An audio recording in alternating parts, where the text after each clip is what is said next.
No more. None. This podcast is over. What if it was only like 7 seconds long? See you next month, guys. Pussies. Time to go.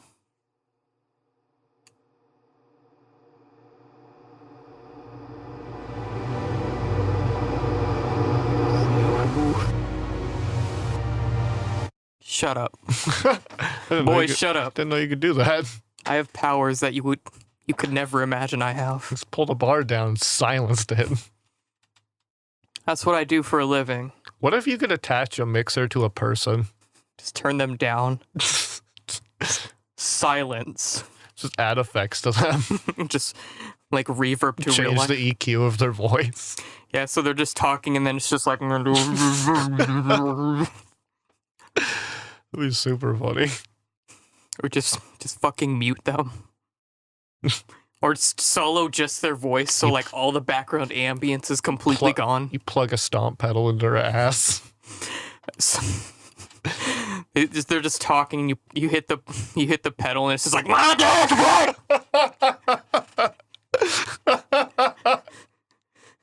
Exactly. That was exactly what I was thinking of. Or just like a tremolo. I can't even say it right. They're just talking and then just like, yeah, I went to the store and yes. If you're at home and your guitar, so you have pedals, plug it into your ass. See what happens. Could you imagine like you go to the store, right? Mm-hmm. It's this grocery store. You bring all your items to the checkout counter. And it's your turn next. The person leaves. You step up to where the people step up, and it's just like, "Hey, how you doing?" There's like, "Hi, my name is that'll be $3.95." Just their voice. I'm like, you're just so surprised, like, "Oh fuck!" You're just so taken aback. I'm like, you're just like, "Here, take the money." Thank you. Have a nice day. Fuck. Oh. I wish I was a little bit taller. I wish I was a baller. I wish I had a girl who looked good. I'd call her. And call her a bitch. This is the incel version of the song. I wish I had a rabbit and a hat and a 6'4" paw. I was talking about this like on the right before you picked me up, but the N-word is like the Excalibur of words. Please continue. You just have to be chosen to use it. AKA black. Pretty much. Or in some cases be 6ix9ine for some reason, because he says the N-word and gets to be friends with 50 Cent. Like, I don't understand that logic.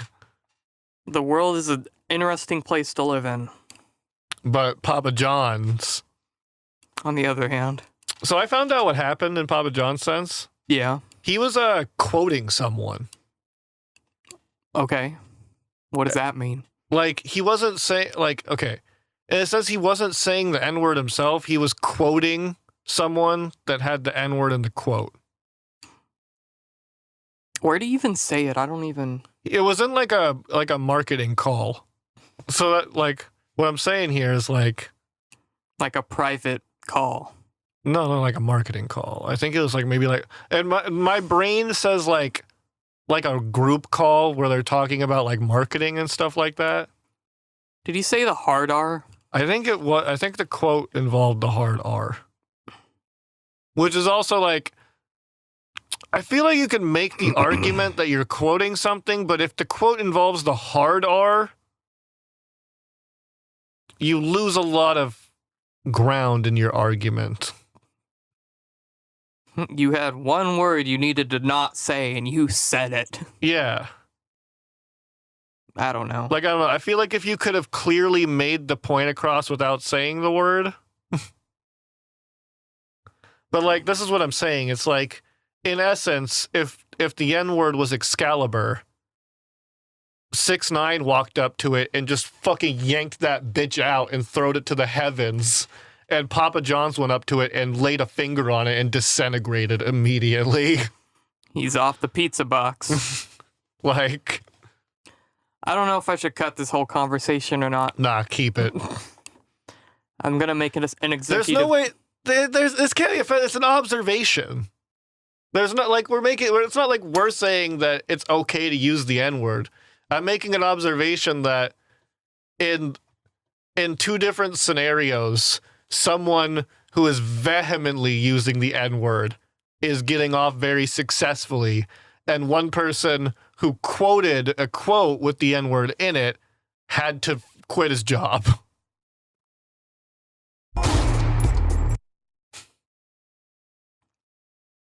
I don't know what to say, so I'm gonna roll the intro. Perfect.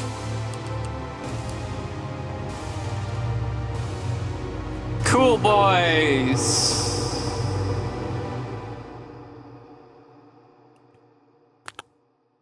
Welcome to the Cool Boys podcast, where we either do 2 things. Number 1. Talk about No Man's Sky. Number 2. Debate about the N-word. Number 3, Todd Howard. Yeah, and then number He's 3. somehow involved. Todd Howard's there watching.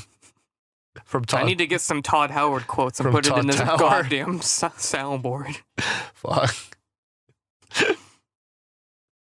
I love Todd Howard. Everyone hates him. How can you hate that guy? He's such a gamer. he doesn't look threatening at all. But he is. Like, Of all the people in the world that if Todd Howard squared up to me, I'd laugh. I would too, but like of all the people that I would want to have like that guitar pedal voice, it would be Todd him. Howard. You just see him in the next interview. Pre-order Fallout 76, please! Skyrim Special Edition. Extremely special edition. I'll withhold my comment. I think I know where you were going, and I'm glad you withheld. I'm just gonna say that. If you matched my wavelength, you know what I was gonna say. I've been pretty connected to people. I've been more psychic than usual. And I picked up on what you were gonna say, and I was like, don't do that. Also, I'm sorry I had to hijack your intro right there. Oh no, That was the first time I've introed it. I don't think I'm the dedicated intro man. I do. Okay. If you consistently do it without me saying a single word, it's more than coincidence at some point. I'm gonna hijack it back. I'm gonna delete yours and put this. Welcome to Cool Boys. We're the Cool Boys. I'm Calvin. I'm Calvin. I'm baked. Yeah, I'm baked. Man, one of my servers at work was talking about their boyfriend and they were going to hang out last night. She's like, yeah, I'm going to get fucking piped tonight. And I was like, Jesus Christ. I'm going to get fucking piped.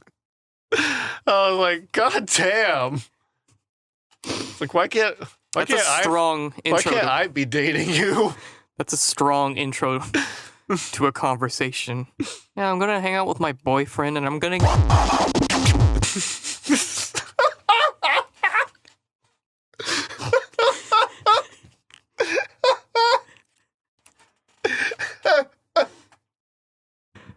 welcome to Cool Boys. We talk about video games sometimes, but most of the time we don't. Most of the time we talk about things that get cut entirely from the podcast.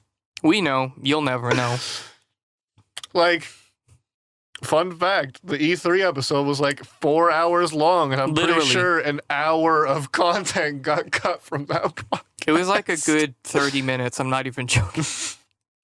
It was literally 4 hours an long. Entire like detailed conversation does not exist on that podcast. Well, because there was a part that you started. I'm like, well, I can't keep that. And then there was a part after that where it just didn't make any sense because I didn't keep that. And I was like, I have to delete this whole fucking part. There's no salvaging this. So just some behind the scenes for you. If you paid $50 to my PayPal account, I'll give you the unedited version. You know, we should really do something like that. Like have a Patreon where like there's like just an extreme deluxe tier where we give out some of the. We can't do all of it, but some of the cut content. When I edit it, like once it's done, I forget about it. Once it's uploaded, I'm like, I don't even know what the fuck. Yeah, that's the second we leave this, I forget about 80% of the things we talk about. Like listening to the podcast myself is a whole new experience to me. Yeah, exactly. Like with Sludge Wave, I don't remember anything. And like when people watch it, they'll be like, hey, remember when you said this? And I'm like, no, I don't. When did I say that? I was browsing through the Sludge Wave tag on Tumblr, and there's some gems in there. Yeah. 2014 was a year. No, people don't do that anymore. It's kind of sad, but you know, whatever. Fuck you. We'll get there. It's all on Twitch now. It's all on bitch. That's where we gotta go. So, I got a new capture device. You have the new 60? Elgato. I need to get the 60 as well. It's the 60S. Oh, shit. The S stands for streaming. Oh, it's actually meant for stream? Like it's a dedicated... Well, it's for capturing at 60 and streaming. Oh. Yeah. Shit, okay, I'm gonna have to get that one. Fuck. And my computer can actually run it now. Because my old one broke. See, okay. Now, there was a question that I didn't bring up beforehand, because like when I was testing streaming on my computer with what I had... Yeah. Like... Because I was only doing 30, because it couldn't do 60, but like, I was able to solid a 30, but the second I added an overlay, ruined dropped everything. So that's another thing we're gonna have to test with your computer is how it runs with an overlay. Yeah, I didn't. And whenever a notification pops up. Yeah, we can do all of that. Like we can make our own overlays. We can do like all of the chat stuff and like I'm gonna try follower notifications, all of that. Although I will say there will likely be a slight difference because once I get the streaming set up in the computer at my house, I'll be running it through OBS more than likely. Well, OBS like drop frames a lot for me. I think that's because it's the Mac version though. Probably. I got the actual studio one you told me about, not this old fucking thing. Yeah, I didn't even know there was a fucking difference. Me neither. But it might have been because I was running a lot of shit at once though. But yeah, we just have to test shit out. We're working out some The kinks. new computer I'm gonna get is it's basically like going to be god tier at multitasking applications. Yeah. So like it'll be able to handle having like multiple things open, which is what I want. I'm pretty sure mine can run everything. It's just when I tried it with I was over Wi-Fi, so like it was kind of low quality. But if I hook up to an Ethernet, which I have now. What's your standard like upload speed? Like what's the upload speed that you pay for? I don't even know. Off the top of my head, I don't know. See, like mine right now I have a 120 download, I think, but I have a 10 upload. Yeah. And that's I mean, personally I want higher, but 10 is good. Yeah. Like 10 is pretty good. Mm-hmm. Also, we just don't got that like next level internet like other countries do. Yeah. Like Sweden. Sweden's internet's fucking ridiculous. God damn it. Goddamn Swedes have to be good at everything. I saw a picture of the president of Croatia. Yeah. God damn. What? Let me show you this. Let me hook you up, Calvin. Well, you're just showing me. You won't be showing the audience. Oh, just look up President of Croatia. Trust Open a me. new tab. Trust me. I'm nodding my head right now for anyone anyone can't see. Anyone who's just listening and not looking it up right now. Or anyone that can't visualize audio. That's a habit of mine that I've never broke since the Greater Than Normal podcast, is I always say you're watching instead of listening. I don't know. I always got corrected for it, but now it's just, I always say it. You're watching. You're watching this. Well, you kind of are. In a technical sense, it's on YouTube. You're watching yes, the you're YouTube, watching, but you're listening. yes. Do you want to just watch a giraffe that has cool boys over it for 3 hours? Or do you want to just get shit done? Also, for some streams for like bigger games and games that we like, I'm going to get art done. Yeah? Yes. That'd be dope. I have a friend of mine who I'm going to, after I buy the computer, probably put some money aside strictly just for commissions. Uh-huh.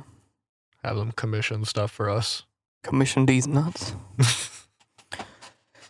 Ho, ho, ho, ho, ho. It's me, Dark Santa. Banta. Banta. You think Santa's a blood? I mean, the way I imagine it spelled is with the emoji B.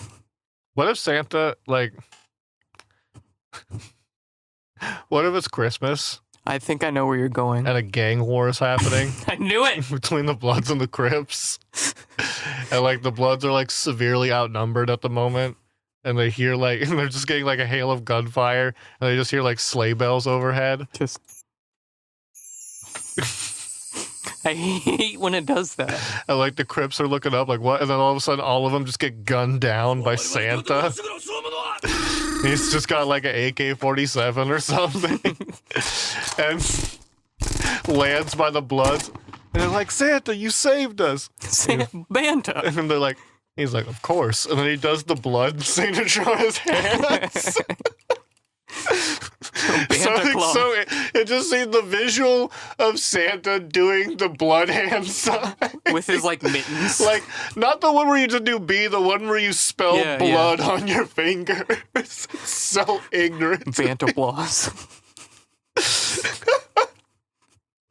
I like the idea of, like, he has mittens, right? He's got the black gloves on. Oh. Gifts for all the good bloods this year. He's like throwing them ammunition. I got nines and Hennessy.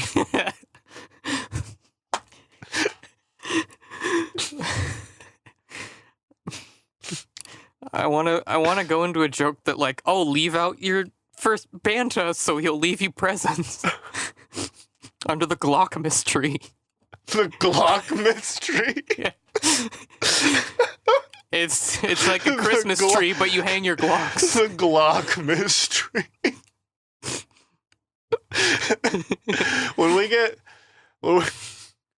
If we get famous enough to the point where, like, we can use our content money to buy a house for Christmas, let's have a tree that just has gun ornaments. Oh yeah, dude. Just guns hanging from it. And the only fake thing on there is, like, lights, but they're shaped like bullets. And then we have, like, you know, like, on, like, some... Very Glockmas scalp.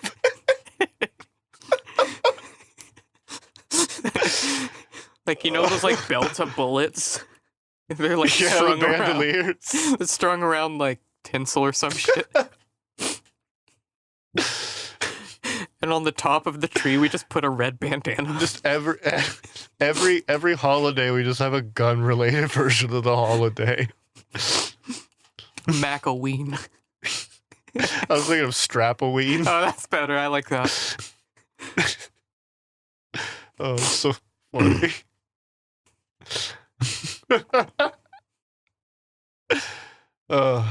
Gatling Tines Day.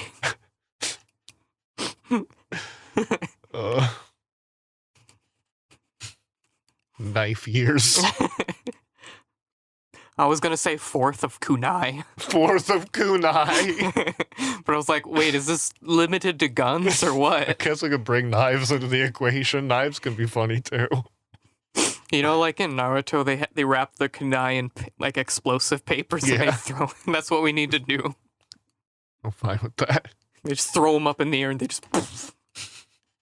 What if you were a Jedi and you were just, or like a Jedi in training, and you were like, man, I can't, and you're on Coruscant, you're like, man, I can't wait to go to the Jedi Temple today, and you get a Facebook message from your homie Anakin, and he says, hey, you're cool, don't come to the Jedi Temple today.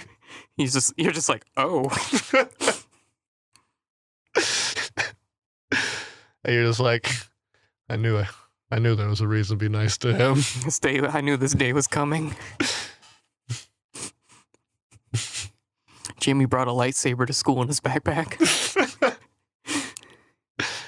Man, when technology gets to the point, like, mass tragedies are gonna get really weird.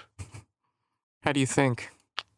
I don't know, just the An idea, ornament's gonna fall off of the Glockmas tree and put a hole in someone. I don't know, just like the idea of like an office massacre by someone using like a condensed light sword to cut through everything in his path. Jesus Christ. Someone fired a black hole into the White House. Exactly. Like, there's no telling how ignorant things are going to get when we create much more creative ways to cause destruction. I could only imagine when that day comes. Josh Groban is a Sith. I would be a Sith because I'd get a red lightsaber, I mean, and then I'd be a blood it's not a it's not a prerequisite to use a red lightsaber as a Sith. I want a black lightsaber. Oh, fucking the only black lightsaber I know in the Star Wars lore is the dark saber. Yeah. And it violently doesn't look like a lightsaber. Like it doesn't take the shape of the actual lightsaber look. Mm-hmm. It takes the shape of like more of like a katana style sword. That's fine with me. But like That's a little bit more broad. Darth Maul used it for a bit in the animated series. There's I don't know if I showed you this. You know Beat Saber? Yeah. There's someone who hooked it up like Darth Maul.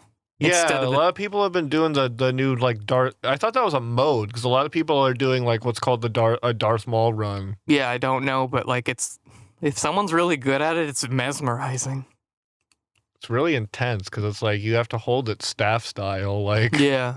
So you're severely limited in your range then. Yep.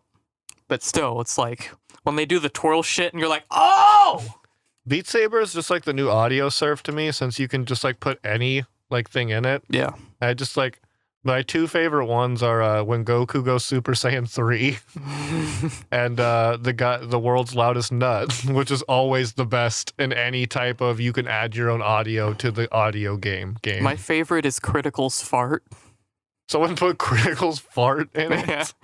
It's like 2 seconds and then it's over. See, it's the hidden glory of PC only rhythm games or PC versions of rhythm games. Oh yeah.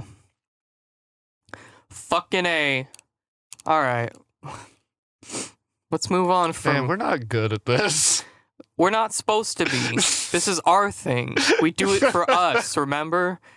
And I think we're gonna have, despite everything, I think we're gonna have a short week because. For me, games and news has been pretty dry. It's I'm pretty short too, considering that like it's the summer drought, people. Also, there was technically a month has passed, but like I'm considering it like maybe like a 2-week gap since the fucking E3 episode. And the E3 episode was only long because we had to cover everything about E3. Yeah, and it's still not the first of the month. So you know what? As long as you get one a month, literally worked every day until like now. Fuck off. I say things and they don't happen. It just happens to me. Alright, so we're gonna read some comments on the last video. There's no real questions, but we like to involve the people. Until we get too many comments that we can't do this, we're just gonna read them off. Like, yeah. So leave a comment, and at this point in time, you are guaranteed us reading it. I'm gonna start with Gargle Dump. What good name? Yeah. He's referring to when you were talking about your bank situation last episode. Yes. Do you remember that? Yes. It was more so PayPal than my bank. I can't really fault the bank, but yes.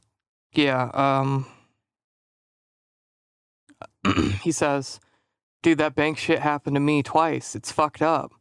They see you have no money, so they gotta get an automated system to kick you repeatedly when you're down and take all your money that you don't have. Fuck cops. Yeah. I just like that last part. Oh, he said fuck cops. Oh, I thought you just added that yourself. No. I read it verbatim. Yeah, no, I feel it. It's weird. I don't like it. But, like, I blame PayPal for taking so fucking long with actually finalizing the transaction than I do my bank. So, yeah. I don't know. I was debating about hitting them up and seeing if I could get it, like, reversed or something. So that's likely. But, like, I don't know. You should be able to, I think. I think this is a situation in which I actually can make a case and get the fee reversed. Sue the police for us. Just all of it. Sue the fire department. Sue the fire feds. Okay. Zenobia. They ask. I like Zenobia. Rivali's just Well, they don't ask. Rivali's just Falco, dude. What the hell? Okay. Hang on. Because that was the first thing that I thought of, too. But see, when I think of Falco, I think of Melee Falco. So, like, excuse the... Well, also because Falco is fucking trash beyond Melee. Like, ultimate trash beyond Melee. Personally, I prefer the anus. Yeah. But, like, Falco's an in-your-face kind of guy. Like, his whole point is he would say the N-word to your face. His whole point is to, like, use the lasers to create an opening and then close the gap and then beat the shit out of you. Yeah. Like, I think Rivali, and, like, the Falco's playstyle reflects the character's personality. Reflects the character's personality. Very in-your-face, like, bold very in-your-ass style. Rivali is a completely different kind of character. So I would assume if they had a Rivali character, they would make him more like around his bow, and they'd probably make him more of a ranged character. If not someone, in my opinion, if I were to make a Rivali character, I'd make it so his playstyle almost requires him to stay airborne. Because that was his whole thing in Breath of the Wild, is that he was the best at being in the air. Mm-hmm. Like, apart from being, like, the best archer. Yeah. So, like, I don't know. I would employ something where it's like, when you're in the air, maybe, like, some of your moves are enhanced or something. And you have a lot of options to keep yourself afloat. That'd be cool, I think. Or just, like, a more... It's like the opposite of Lil Mac. Yeah, or, like, just a more range-focused style, utilizing his bow. Yeah. Over Falco's beat-you-up style. So in essence, they're only really the same because they're both birds. But is that a bad thing to have another bird? They have 3 links. I don't think so. Yeah, they also have 3. They have 3. And Ridley. They have 3 Aryans. No. They got Big Aryan, Little Aryan, and Toon Aryan. I don't know what that means, but I'm going to dismiss it. He's blonde hair and blue-eyed. I'm going to dismiss it for now. Link's blonde hair and blue-eyed. Link is literally Aryan. Dink. He's Hylian. Get it right. Okay. Don't speak your moon runes to me. I don't know if I should cut this out. Is this offensive? It can't be. How? How can it not be? It's not like I'm saying he's... It's not like I'm saying he's anything else. He's literally blonde hair and blue-eyed. I don't know. I don't know. I'm We're dismissing your joke. We're keeping it in. I'm dismissing your joke and moving on!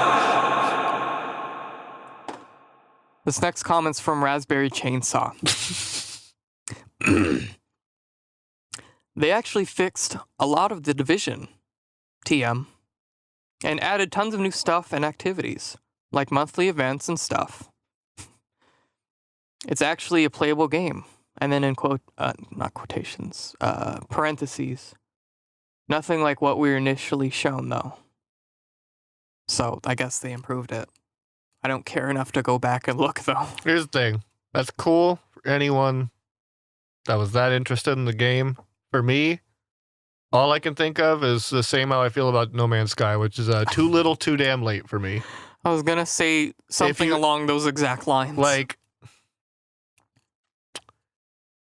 the game should have been the game before making it more than the game. That makes sense to me, but to other people, I think what you're trying to say is they should have just had everything from the start.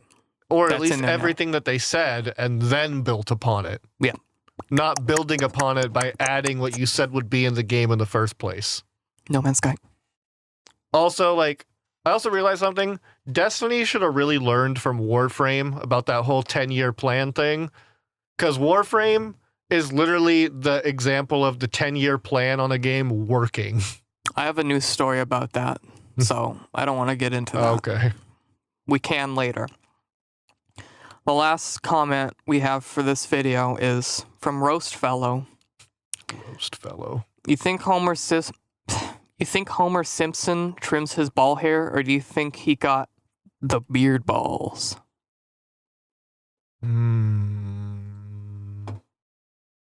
Nah, he's got a huge got a huge thicket of pubes. And you know how I know this? How? Because he can't grow hair on his head. So that's why he keeps his beard. So if he were to keep any other hair, it's almost like if I have hair elsewhere, it's like I have hair on my head. So he's got a fucking jungle down there. No hair on his asshole, though. No? None? No. Not a single one? No. You don't think so? Laser removed. Laser removed. If I could, I would get my ass hair laser removed. You know, I kind of am with you on that. Because one, I'm 100% with you. It ain't appealing. Honestly. Two, I have to use 8 times the amount of toilet paper a normal human has to use. Yeah. 3, it's fucking itchy. Yeah. Like, 4, it just doesn't look good. I look like a fucking hair hamburger down there. Oh, no. Oh, no. That was a good one. I liked it. It's awful. Hey. And shaving your ass is just impractical. I've tried it. Twice. Eat my hamburger. And let me tell you, like, the first 2 weeks of having like a bare ass and a bare asshole, beautiful. But that wondrous, in that fact. period where the hair grows back, pure hell. Agony. It is agony. It is so unfun. Whoever created us, if you believe in God, great. If you believe in evolution, great. If you believe in whatever the fuck you believe, I don't care. But who decided? Evolution, God, whatever else, higher beings, interdimensional aliens, who decided to put, you know, these humans need hair on their ass, where they shit from, where they excrement from. And let's put it on their dicks and vaginas too. Let's put it really like uncomfortable to reach places to get rid of, like, or just danger zones. Like, let's put the most sensitive. You understand if you've ever shaved your balls, like. You are in the danger zone. You're stressed out. You are in the danger zone 100% of the time. You need to take half of the can of shaving cream. I'm not talking about the pubes right above your dick. I'm talking about on your nuts. Yeah. Like, one wrong move, Game over. I'm a testament to game over. Nice. I fucking sliced my balls so bad once. Yeah. Yeah. That's it. That's all you want to share. That's all that happened. That's all you need to share. It's not like I needed stitches or anything. I guess it wasn't so bad, but like I was using like some like hairstylist scissors. Oh no. I was young, eh? Okay. I didn't have clippers at this point in time. You didn't have a razor? I don't take a razor to my nuts. I barely use a razor. I know it's more dangerous, but I use clippers on my nuts. How do you... never mind. I don't want to know the answer to this question. You just go very slow and pray to God that it doesn't snag a part of the skin. That makes me uncomfortable, but go ahead. Hey, I got some clean balls. It doesn't make sense what to I me should because they're like scissors, You know right? what I should try, though? They're scissors, right? Yeah. Like, how do you get it, like, silky smooth? They got a curve to them. They're curved scissors. So you must get really fucking close on that shit. Oh, yeah. Like, really close. Really close. Really You are a braver man than I. Because I just use a razor. I couldn't imagine using a razor. I've cut myself too many times on a razor. I hate razors. I'm getting pretty good at it. I've gotten... What if I just shaved my balls with like an old like 1800s straight razor? I've considered that. Gentleman. Like I can like you know those like modern classic type things where you literally put a razor blade in it and then you shave your face. Like that's like the alternative to a razor. I don't know what they're called, but like all I know is a straight razor, which is like the thing that like folds out, like the Sweeney Todd razor. Yeah, but like there's this other one where it's supposed to be better than like a traditional razor with like 5 blades or whatever. And it's just like a razor blade. And like you have to be really, really careful because if you do it at the wrong angle, you'll cut your fucking skin.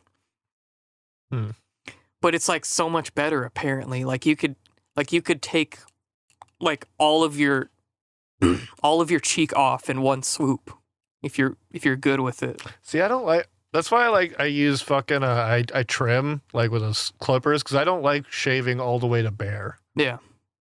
Like even for the pubes, like I think it looks weird on your like down there.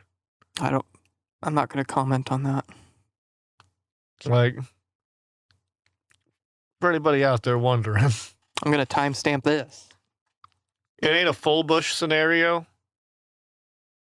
but there's enough.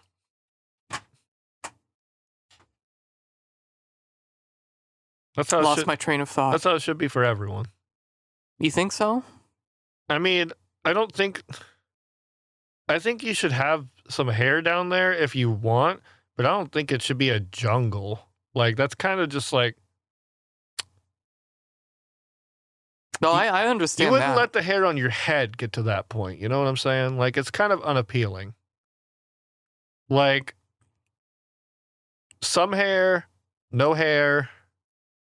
Even like, or the people who go that extra mile and do like a landing strip or like a design. Like, all to you. But like, if I can't even see your pussy. Because there's that much hair in front of it. I need to bring a machete to the bedroom. If I gotta do this. He's spreading his hands like he's looking through the jungle. Yeah. If I gotta do that. Game over. For me personally. And vice versa. Over. If my penis looks smaller because there's that much hair that's just hiding length, like. If you look like that forest with the big ass tree, you know what I'm talking about? Like the biggest tree. It's like 1,000 years old. And there's like a huge fucking forest around it, but like you look in the center of it and then there's just this monumental tree in the middle of it. If you could, I guess here's a better way to say it. If you could take your hair and it could create This is a strange conversation. And it could create a handful. I apologize. Like a literal handful. Like, not like on your hand. Like, if you could like hold a handful of your hair, that's too much. Sure. Yeah, I'll agree with that. All right. I'm trying to leave this conversation. Moving on. It's important. I've been trying to exit the highway. It's important, Calvin. I've missed every single exit where I've gotten back on somehow. You realize I had a tow cable attached to your car? I'm just yanking you along the road. I'm just like scraping against the ground. Your car's sideways. The e-brake is on. You just have no reaction. I'm just sitting there like with my car sideways, just like, Hey, hand's still on the wheel. This sucks. Pull me under, I'm not afraid. How about them video games? Yeah, I was just about to say. They fucking suck. Great. It's great being a video game podcast. Want to talk about hairy dicks for 20 minutes? You know, there was an episode of Greater Than Normal that we had. It was like literally like an 8-hour day of recording. Greater Than Normal is Jake's old channel / podcast, if you didn't know. I don't have any like respect for it anymore, but it does have the accolade of when we were on this like podcasting website, it became the #1 gaming podcast for a couple months. Mm-hmm. I don't know how. That's cool. But yeah, it's cool. I'll take some points on that. I hate it to death, but like, but there was one day where we were fucking recording, and right after we finished recording, like after 2 hours, Aaron's like, "Oh," he's like, "What? What do you mean? Oh?" He's like, "What do you mean?" I overlapped the audio files and saved it. What does that mean? He doesn't have a fancy editor or anything. So he had to, the way we recorded, because we were all in different locations, is he had like separate recordings going on of our voices, and he would sync them later. Okay, yeah. And he accidentally overlapped one and then overwrote the project file, so it was just 2 voices on top of each other. Uh-oh. And we had to redo the whole podcast. So we redid the whole podcast. We kind of talked about what we were talking about, almost completely original. And then we finished that podcast, and one of the recording programs corrupted the file. Oh my God. So we record a third one all on the same day. And by the third one, for an hour and 45 minutes, we did not get off the topic of anything violently penis related. And we called the episode the Dickisode because it was literally from beginning to end. It is us talking about dicks and dick scenarios. And at some point, some of us are just like desperately trying to not talk about this anymore, but we can't stay off the topic. Like it was almost like torture. It was literally like all we wanted to do is not talk about this, but that's all we could. We would like go 2 minutes talking about another content, another thing. It's like, yeah, what would happen if we just pulled his dick out? Just would go right back into it. See, I don't want to get that bad. A little bit in moderation is okay. But like, it was like one of our most viewed episodes. Jesus Christ. That's the episode. It was that episode, and the episode there was an episode where we made a homemade erotic fan fiction, and we all read them. And I don't think that episode can be viewed anymore because Thank God. it was incredibly racist. Incredibly racist. Oh no. Jesus Christ. Look what I'm whipping now.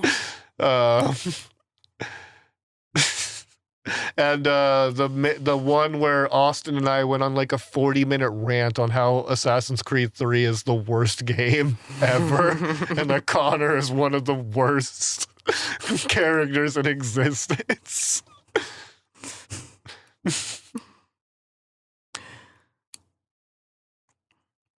Subscribe to Gator Than Gormal. Don't. If you think about it, I'll stab you. I'll come through your computer speakers and fucking stab you.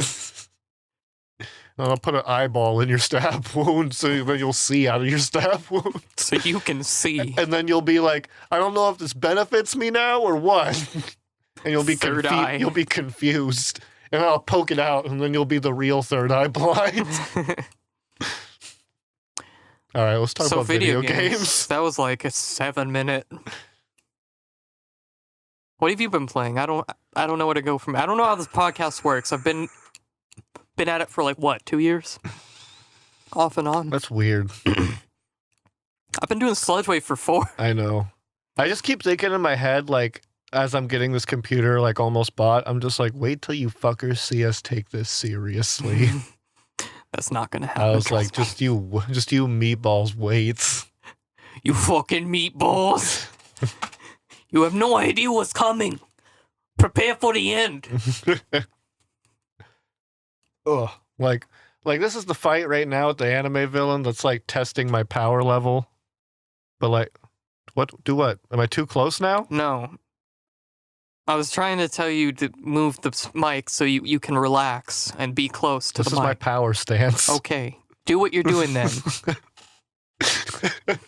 When I take a shit, both feet spread on the toilet seat, perched up like an owl. Power stance. My power stance is I pull my butt apart as far as I can, and then I sit down on the toilet and allow it to clamp in that position. I do that too. That's been my new technique for the past couple weeks. It's the ultimate technique. You have to wipe less. You get it's a win-win. It's an extreme benefit. You get to get a little stretch in. You and I are like on the same wavelength when it comes to shitting. Like, all right, here's something that I didn't realize was looked down upon, and I think this is where the divide might happen. The divide. How do you wipe? I go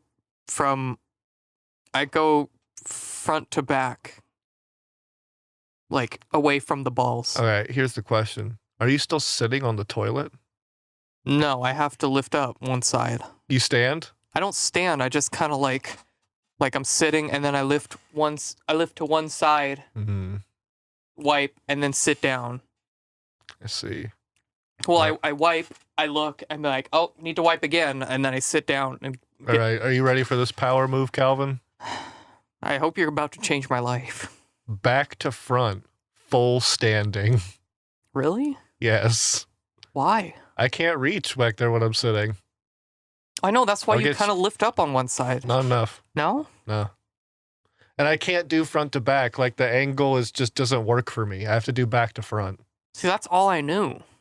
That's all I know. I see, like, front to back would be like a wipe. Let's see, back to, like, I'm trying to get this done. Like, back to front, I'm able to fucking just I could do that too with my... I can't do it that way. Like, I just realized, I've been training for years, Jake. I can't just lift to the side. I get up. I lift. This doesn't matter. I fucking full stand. It's not like I'm standing straight, but like full stand. Just bend over like a monkey and just fucking wipe that shit back to balls. I don't get how people are like, but don't you get shit on your balls? No, I'm not a fucking inbred. Like, you get shit on your, you're telling me you actually get shit on your balls from wiping back to front? You don't get shit on your, like, tailbone or whatever. No. Toilet paper is designed for a very specific reason. It does its job pretty well if you have some high-quality toilet paper. Well, you're not going to spread it around unless you just finish it off with a wet wipe. Exactly. See, that's where we came back. We came back together on that one. If I could have a bidet, but the act of shitting for would you own a bidet? Would you own a bidet? I'm not sure. I'd own a bidet. I'd have to try it first. I'd definitely own a bidet. But the act of shitting, as far as both of us go, I think we've been in literally every single situation. Yeah. I don't want to get into that because, again, like another 10 minutes has passed. We're trying to talk about video games. But nothing. This is what the people want to hear. This is what they want. Fuck video games. We're talking about how we wipe our ass. Video games lead to this. This is how this works. Video games just aren't as interesting. I need to know how... Okay, if you're listening, comment below how you wipe. Do you have a special technique? Do you agree with me? Do you agree with Jake? See, the thing is like... Where's the divide? People are going to look... I've looked this up, and people look at me like I'm a heathen. Like, I am the ultimate form of blasphemy, apparently, to wiping. There's a line... There's a point. Like, I kind of get it, but I'm like, I've done it forever this way. I'm not going to change. I've always done full stand. I've never once stayed sitting on the toilet. Well, I don't stay sitting. I just lift up. Or lift up. I'm just saying, like, I'm off the toilet for the wiping phase. Do you sit back down or you just keep standing? Like, if you need to wipe multiple times. Yeah, I keep standing. I don't go back to sitting, get toilet paper, and then go back to stand. I'm just in stand position at that point. You're in it for the long haul. Yeah. I'm standing until the shit's gone, and then I put my pants on and get out. I don't know. I just don't know. I just can't stay sitting. It's so uncomfortable to wipe sitting. Also, it's like, I feel like I have less control then. It's like, if I'm still going back to front, I'm definitely going to get shit on my balls if I'm sitting. Like... Even with the lift up. I get it. Because the angle of things. Of back to front, yeah. I get it. I wouldn't do it, but I get it. I don't know. So what have you been playing this week? I was on the hunt for I dropped way too much money for just to play a game in its near original form. What do you mean? Like... I went to like I was hunting for a kind of hard to find game that's like basically the gist of this game is it was not meant for its time. Like this game would have been god tier if it came out now, and it is god tier. I know what you're talking about now. It's amazing. And I used to have a PS3, but it broke on me. I just never bought a new one. But like I basically had two options when it came to getting this game. It was like, go pay about $80 to $100 for the original PS2 copy, which this one store in our state had one copy of. Mm-hmm. I didn't like. Look, it's like, why don't you buy it online? Look, I'm a kind of guy who wants things now, so if I can get them immediately, I will. Yeah. Like it's just like fair point. It's not really it doesn't really have to do with impatience. It's just if I have the option to acquire it now, why wouldn't I take that option? Like,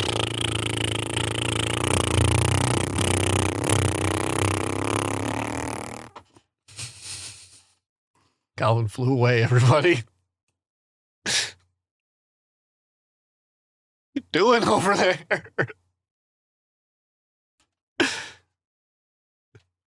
What's happening to you?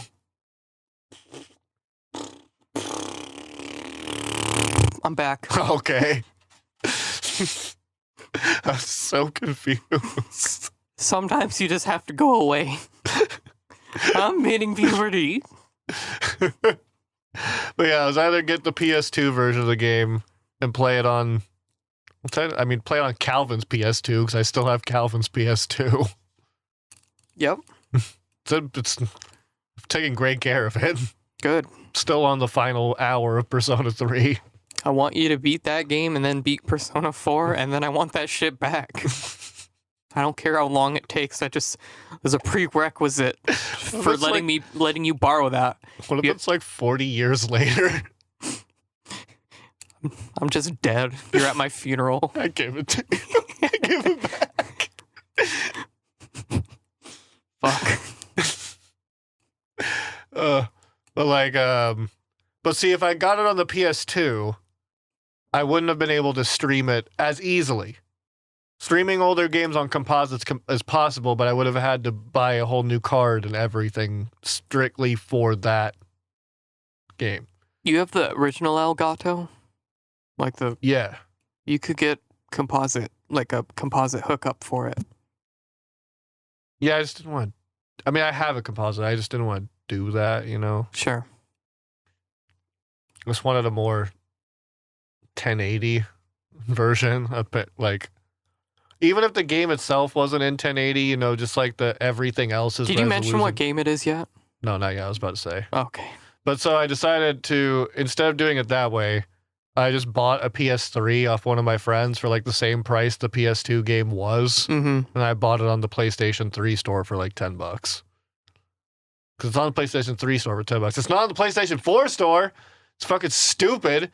They have like a whole library of PS2 games on the PS3 PSN store. I don't know why they can't just put that shit on the PS4. Sony's been fucking up recently. There's a news thing about it.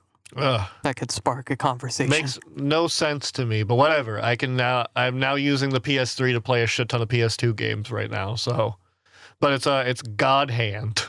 God damn. It was made by Clover Studios, who are now shut down. They're technically now Platinum Games because most of the people from Clover became Platinum Games. And fucking, they're the people who made Beautiful Joe and Okami.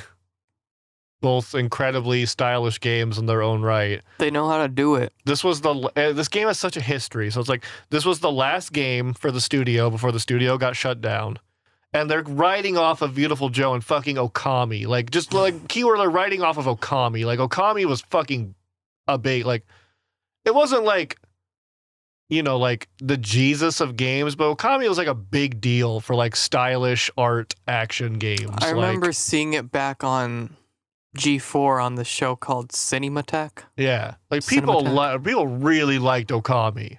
I was like, oh shit, that's a video game. So like they got fucking Shinji Mikami, the dude who made Resident Evil 2, pretty much like solidified that Resident Evil was gonna be a series, like a good series. Yeah. To be the lead director for this game, like. Almost all the people who worked on the game like went to Platinum and like worked on Bayonetta and shit. So it's like you've got some of the best designers for character action games. Mm-hmm. And also, side note, go fuck yourself if you say they're all just action games. It's character action games. Like, eat my fucking ass. Like, if you just generalize it as action games, then you can say Halo and Bayonetta are the same game because they're action games. Action games. Like... There's a clear difference between Beautiful Joe, Okami, and Bayonetta. Oh, but is God of War a character action game? You can make an argument that it has character action game elements, but I would say a character action game it is not. Solely based on the fact that most character action games are categorized by a deep sense of combat, and God of War's combat is combo based, yes, but you couldn't say cancel the combo halfway into a completely different custom combo. The new game touched on that, but well, I would agree with you. I was talking more about like the original 1 through 3. Okay, yeah. 4 is much more closer to, I would say, a character action game. Yeah, that's where I'm putting my stance on God of War for now. But they had all these great people working on it, and the game, like the gameplay itself, is so fucking original. Like, you showed me a cutscene and I nearly shit my pants on how ignorant it was. So like, and like just in comparison to like Okami and Beautiful Joe, this game is just on a whole different level of like weird. Yeah. Like, I don't know how else to explain it, but like the game and all other reasons should be bad, but it's not. Like, the level design is, I would say, garbage. Like, the first 3 levels follow the theme of the game, and then all of a sudden you're in fucking Italy. And then all of a sudden you're in Egypt. And then all of a sudden, like, like it makes no sense. Yeah. The game has a lot of, like, graphical errors. Like, the game is very clip intensive. Like, you're walking down a hallway, and instead of walking down the hallway, you're seeing every part of the level while you're walking down the hallway because the camera's clipping through the walls. Oh, no. Like, so whoever exported the audio decided to put the bit rate like at 32 or something because everything's got this like... You got it backwards. Really? I thought lower was less clear. Yes, but 32-bit is extremely high. Really? I meant like... Most music on like for MP3s are like 16-bit, and that's like the lowest you can go without it sounding like complete Am I thinking of like hertz? Yeah, I think so. but it still wouldn't be 32 hertz because all you'd hear is sub-frequencies. I see. So you'd probably set it to like... Here's a fun fact about audio. Nintendo has... they have like a sound library of all the classic Nintendo effects. Now, the range of human hearing is somewhere around 20 hertz, which is like sub-frequencies that you would feel, and then 20,000 hertz, or 20K. Like, it's roughly like 20,500. Somewhere around there. And to accurately sample that audio within the human range of hearing, you need to sample it twice, like the computer does. Otherwise, it's like not... Oh, fuck. I'll spare you the details, but you need to sample it double of what it is. That's why you hear 44.1. That's 44,100 hertz that they're sampling at. You could go higher and get a better picture of the audio, because that's basically what the computer is doing, is taking a snapshot, and the better snapshot you want, you could go higher. So if you double that, you get 88.2, and that's your sample rate. Nintendo's library is not at 44.1. Most of them aren't. Like the classic sound effects, like Mario and shit, it's at like 31 or 32K, which is kind of strange. It's like not like the standard 44.1. So there's your audio fact for the day. I'm sure all of you care, but it's just strange to me. I'm like, that's kind of weird. It's like, probably a byproduct of the times they made them, but whatever. Another thing too is like the game has horrifically bad voice acting, but it's so bad it's good. That's like, always the best. You can't even fault the voice acting for being bad because it's so bad it's good. Like, that's always the fucking best. And the game is like has just one of the most over the top, nonsensical, ridiculous just stories. It's just so self-aware and so silly that it's like... Over the years, people have been begging us to play God Hand. Really? Yeah, and I was like, if I can find it, I'll get to it. Well, we're gonna play it soon. Well, I didn't know it was on PS3, so I was like, well, time might be now. We're gonna play it soon. Yeah. I've been worried. Also, the game is hard as shit. Like... Good. The whole thing, like, also the game has this is what saddens me, is that, like, just all the factors. Also, IGN gave it, like, a 2.1 when the game first came out. Yeah. And that, like, ruined the game pretty much publicly until it became, like, a cult hit. But fucking, like, it has one of the best combat mechanics in a character action game ever. Yeah. Yeah. Like, don't get me wrong. I love the Devil May Cry and Bayonetta games where, like, you get your different weapons and do the combos off of. This game doesn't really... Like, there's weapons, but not like... It's not like you acquire the weapon. It's more like an old school beat 'em up game like Final Fight, where, like, you see a dude with a knife and you beat him up and you pick up the knife and you can stab for a little bit before the knife breaks. Yeah. It's like that with the weapons. But, like, basically what they do is, like, there's over like 100 to 120 different like combat moves in the game, ranging from like the very basic stuff like right hook, left punch, like high kick, low kick, up to like double somersault kick, or like a breakdancing kick, or like a whole drunken fist style, or like all these different like, and some of the moves have different properties like guard breaking or juggle properties or launch properties, like that allow you to, and it just gives you the whole, like, it just is like, all right, here's 5 slots for your square, and then here's all your face buttons. Put whatever you want in them. You can change it any time. It's like, and you have a game where everybody plays the main character 100% differently. because everyone creates these different combos. It's like you could have like a fast multi-hitting combo that doesn't rely on juggling or anything. It's just damage dealing. Or you can have like a slow, heavy-hitting, guard-breaking launcher combo. You could have a crowd control set that's like mainly kicks that like launch people away. Like you can do so many different styles. That's pretty cool. And then it's like on top of the fact that it's like it's from the people that like came from Platinum, so it's like it's just got this over the top sense to it. Yeah. Like those anime style axe kicks where you like put your leg up to like a 90-degree angle. Like, would you say it's the Dark Souls of fighting games? It's hard. See, the thing is I don't see the Dark Souls really just emulates the difficulty of games around that time period. Cause like I'm playing another game right now. And that game's, I would compare to a difficulty of Dark Souls solely because it's like, it's a game that requires you to learn its skill, but once you know its skill, the game is easy.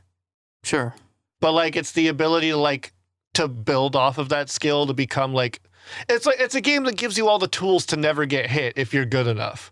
That's what God Hand is too. Right at the beginning of the game, they give you just enough moves to where you could do everything required to counter that person. You could break a guard. You're just trash. Yeah, you could break a guard, you could dodge an attack, you could juggle the enemy. Like, in theory, if you were good enough, you could start the game and end the game without ever getting hit using only the base moveset. And I'm sure people have done that. There's a whole run called the Kick Me Sign run. And, like, in this game, it's called God Hand because you have what's called the God Hand. It is a whole, like, arm that is of a god. And it basically just makes you the best fighter in the world. He just found it in a dumpster one day. Well, the story is like he was saving a chick who was the holder of the God Hand, like the guard, like a protector of it. And while saving her, he got his arm cut off. And so, oh, convenient. Yeah, very convenient. It just so happened to be his right arm too. Oh, I wonder what arm the God Hand is. And he gets the right arm of the God Hand, and like. You can do this thing where you unleash the God Hand and you just become a fucking monster. Like, it's pretty much Devil May Cry's Devil Trigger. Sure. Like, and you just become invincible. Your moves, like, have, like, no recovery to them. So, like, you just can immediately fire off every move into themselves. And all of them have, like, really hard damaging and knockback properties.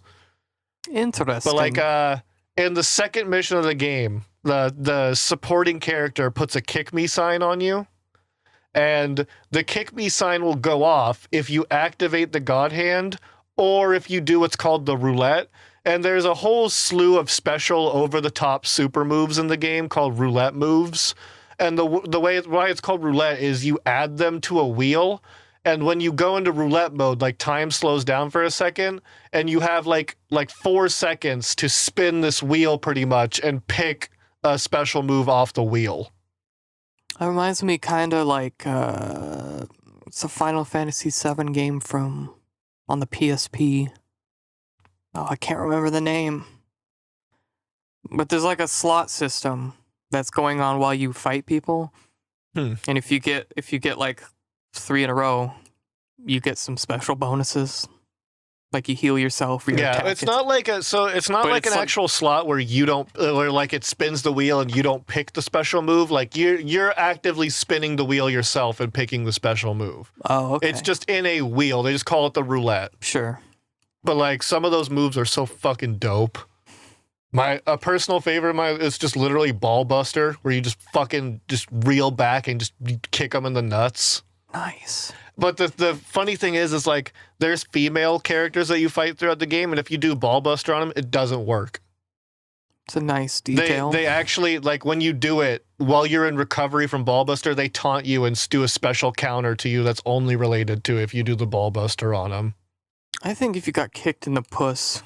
Yeah, if you got cunt punted, it still fucking hurts, but like. Also, the game is just like overly stereotypical. Like Is it racist? I wouldn't say you got like a look on your face. I wouldn't say it's racist just because it's goofy. Like when I think of racism, I think of it actually like putting someone down, but it's like here we go. It's in such the realm of ridiculous that if you're offended by it, I feel like you're kind of just looking to be offended by something. I don't know what that means, but okay. Like, I'm gonna stop you right there. okay, like there's a dude named Elvis. I'm cutting There's you no off. other way to explain. There's a boss named Elvis, and he literally is like a it's when George Lopez does his stereotypical, like when he does the stereotype Mexican bit in his stand-up. Like smokes the big cigar, goes like, "You crazy chica." Does all of that. But like it's not just his character, it's the whole game that's like that. So it's like it's just the whole game. It's just a goofy game with a goofy premise. I want to go off. You fight a man in a gorilla suit. This is Gorilla. Woo! And he does wrestling moves on you.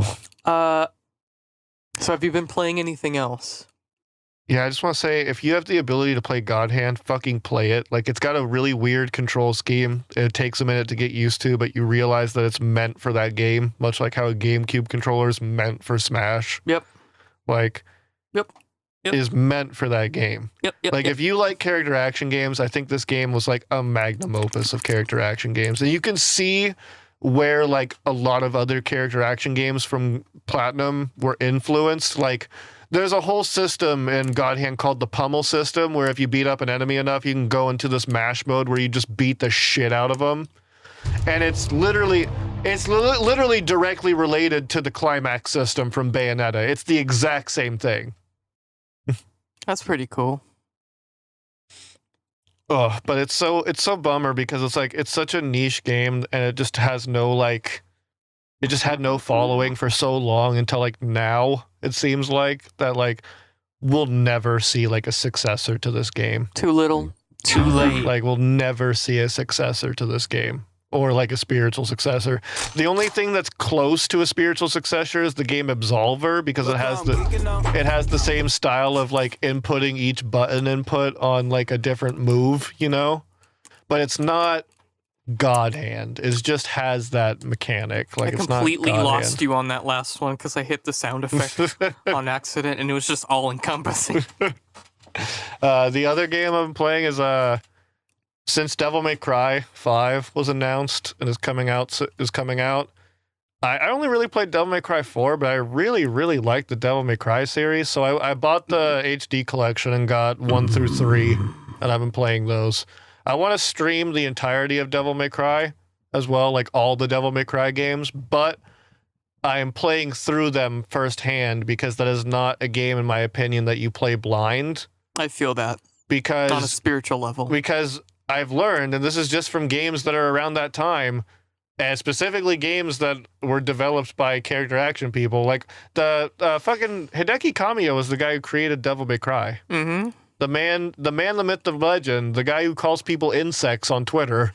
He is above everyone. He is literally above everyone. He and the director for Tekken should make a game because they do the same fucking thing. The director of Tekken, and Kojima should all make a game. Oh, a character action game with Kojima storytelling. That would be incredible. That has a multiplayer mode that's designed by the Tekken guy. I just love the interaction of the fan. It'd be too powerful. He was just like, remove Lucky Chloe. She's trash. And he's just posts a picture of himself with a sword and a gun. And he's just like, I'll remove you. And like, he's actually good at his game too. Like he plays in his own tournament. Like he plays in tournaments for his own game. Like that's fucking ignorant. It is. It really is. Does he win them? Not really. But the fact that he can hold his own is saying something. But like, yeah, Hideki Kamiya created Devil May Cry, and it's fucking crazy. But like, there's a whole like history behind Devil May Cry as well, because Devil May Cry 1 was like immensely loved, and people love it.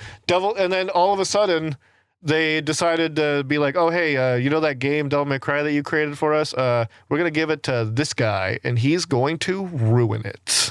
Mm-hmm. And Hideki Kamiya was like, what? I was reading an interview. And he's like, I felt so bad for him because he literally was like, I just came off of the success of the first Devil May Cry. only to be told that they decided while I was making the first game that they were going to have this guy do it over me. He's like, I thought I got fired for creating something. It's like, I thought I did something wrong. I was like, I felt so bad for him. That's insane. Because like he created like one of the games. Yeah. Stupid. Like video games are I got fucking also stupid. I'm playing through them differently. I'm not playing through them in order of release. I'm playing through them in order of story, so I'm playing them in chronological order. Mm-hmm. And the chronological order is a little nutty. So it goes, the third game is the first game. Good. Because it's when Dante is a kid, like he's 19. It goes the third game, the first game, the fourth game, and then the second game. Okay. And then it's theorized that the fifth game is going to be after the second game. But like, this isn't really a spoiler because the second game is like wildly looked down upon by like fans and stuff. Like, it's kind of like, oh yes, this game is great, but we don't talk about that one. We don't talk about that one. But fucking at the end of Devil May Cry 2, this is why people think that 5 is after 2. But like, there's a bit of debate because like 2 is kind of like the end of the series almost in story wise. Because like in 2, at the end of the game, Dante basically gets trapped in hell like his brother did in the third one, and he's just riding a motorcycle in hell, and it ends the game with it's like, well, if I'm in hell, I'm gonna go as deep as I fucking can, and then just rides off into the hell sunset on his motorcycle. The like, hell sunset. Presumably never to be seen again, pretty much. Yeah. And then like the thing that people are saying that like Devil May Cry 5 could take place after 2 is the way they introduced Dante in the trailer is he literally rides in on a motorcycle that looks like it literally just came from hell. Like he zooms in on a motorcycle. He looks older too. He looks much older. But a lot of people are saying like it's kind of because his hair is longer and the beard. Like people have photoshopped him without the beard and he looks way younger. It's really that beard that adds a lot of age to him. But also he's like, he should be in his like nearing 50 or in his 50s for 5. Sure. Because in Devil May Cry 4, the voice actor said I was playing a Dante in his 40s. So like we could assume he was early 40s, late 30s in Devil May Cry 4. Wait, isn't 2's the last one? Yes. So wouldn't he be the oldest in 2? Or did 4 happen? Or did 2 happen right after 4? See, it doesn't know. No one knows. Like, there's no definitive year timeline. Like, there's actually no definitive age for Dante. But it's presumed that based on the timeline of the games that he's around it for 5, he's like mid to late 40s, early 50s. You need to love your wife. God damn it. Here I am. Okay. But like, also 5 is the air quotes a direct sequel to 4, even though 2 is supposedly taking place in between 4 and 5. But like, it's like a direct like story sequel. Like it follows Nero again. It's like 7 years after 4. So we can assume that in that 7 to 10 year gap is when 2 happened and when Dante was trapped in hell. Mm-hmm. But my theory on why he looks older is that like time probably works differently in hell. So like maybe he was in there for like 3 to 4 like Earth years, you know, but it could have just been a wildly different length of time in hell. Sure. Because it's like, you know, a whole different world. The whole new world. Like I would assume it was like in the sense of like how in God of War, the different realms, time flowed differently. Yeah. Like I'm assuming it follows that rule. But yeah, I've been playing Devil May Cry 3 right now, which is the first in the chronological series. And god damn are those games hard. Not in the sense of like, it's just in the sense of like you got to be good at the game to progress through the game. Yeah, you got to really put time into it to be good at it. And it has a deep incentive to play the game as stylish as possible. Yeah. And like, fuck, I've been looking up some things. Like, there are some combos in this game that like, and this is what I'm saying, like there's a difference in character action games. Like in fucking Devil May Cry, there are ways to just cancel things to do unspeakably disgusting looking combos. Like, there's some combos that don't add to your combo like meter, like your stylish meter. So like, I want to look up Devil May Cry combo videos now. oh, dude, have you ever seen Devil May Cry combo videos? I think I may have seen one or two. It's like the equivalent of the fighting game combo community. Like, Devil May Cry, like character action game combos are fucking wild.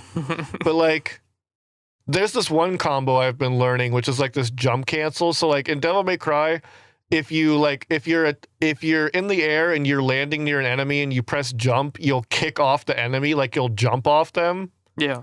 So like you can do these things where if you do like a helm splitter, which is like the aerial attack that's just like a straight like lunge downwards, if you time it, if you right when your sword and your body connect with the guy and the hitbox activates, you can jump and then cancel the animation into a jump off the character. And so if you're fast enough, you can just like machine gun the downward spike over and over again by jump canceling it. And that I have to see it. And that property is like affected like for other things too. That's pretty dope. It's really wild. But like in that game, it's like varying your combos and doing big damage is what raises your style meter. I do big damage. So like some of the combos you see in the combo videos, it's like it's not raising the style meter all the way, but like it's technically impressive. Like it's still a very stylish looking combo. Mm-hmm. But like, God, also it's a hard fucking game. I was stuck on one boss for like almost like half an hour, 45 minutes. Like Jesus. Because the bitch just kept getting me. Like the bitch came back. And it's like, oh, just and like it's got like 8 different difficulty modes eventually. Jesus. It's like it goes normal, hard, very hard, Dante must die, heaven or hell, and then hell and hell. I think heaven or hell is like you do like a shit ton of it. I think it's the enemies die in one hit, but you also die in one hit. Yeah. But hell and hell is you die in one hit and the enemies have like increased health. Christ. What do you get if you beat that? I don't know, maybe like a costume? I don't think you get anything for hell and hell.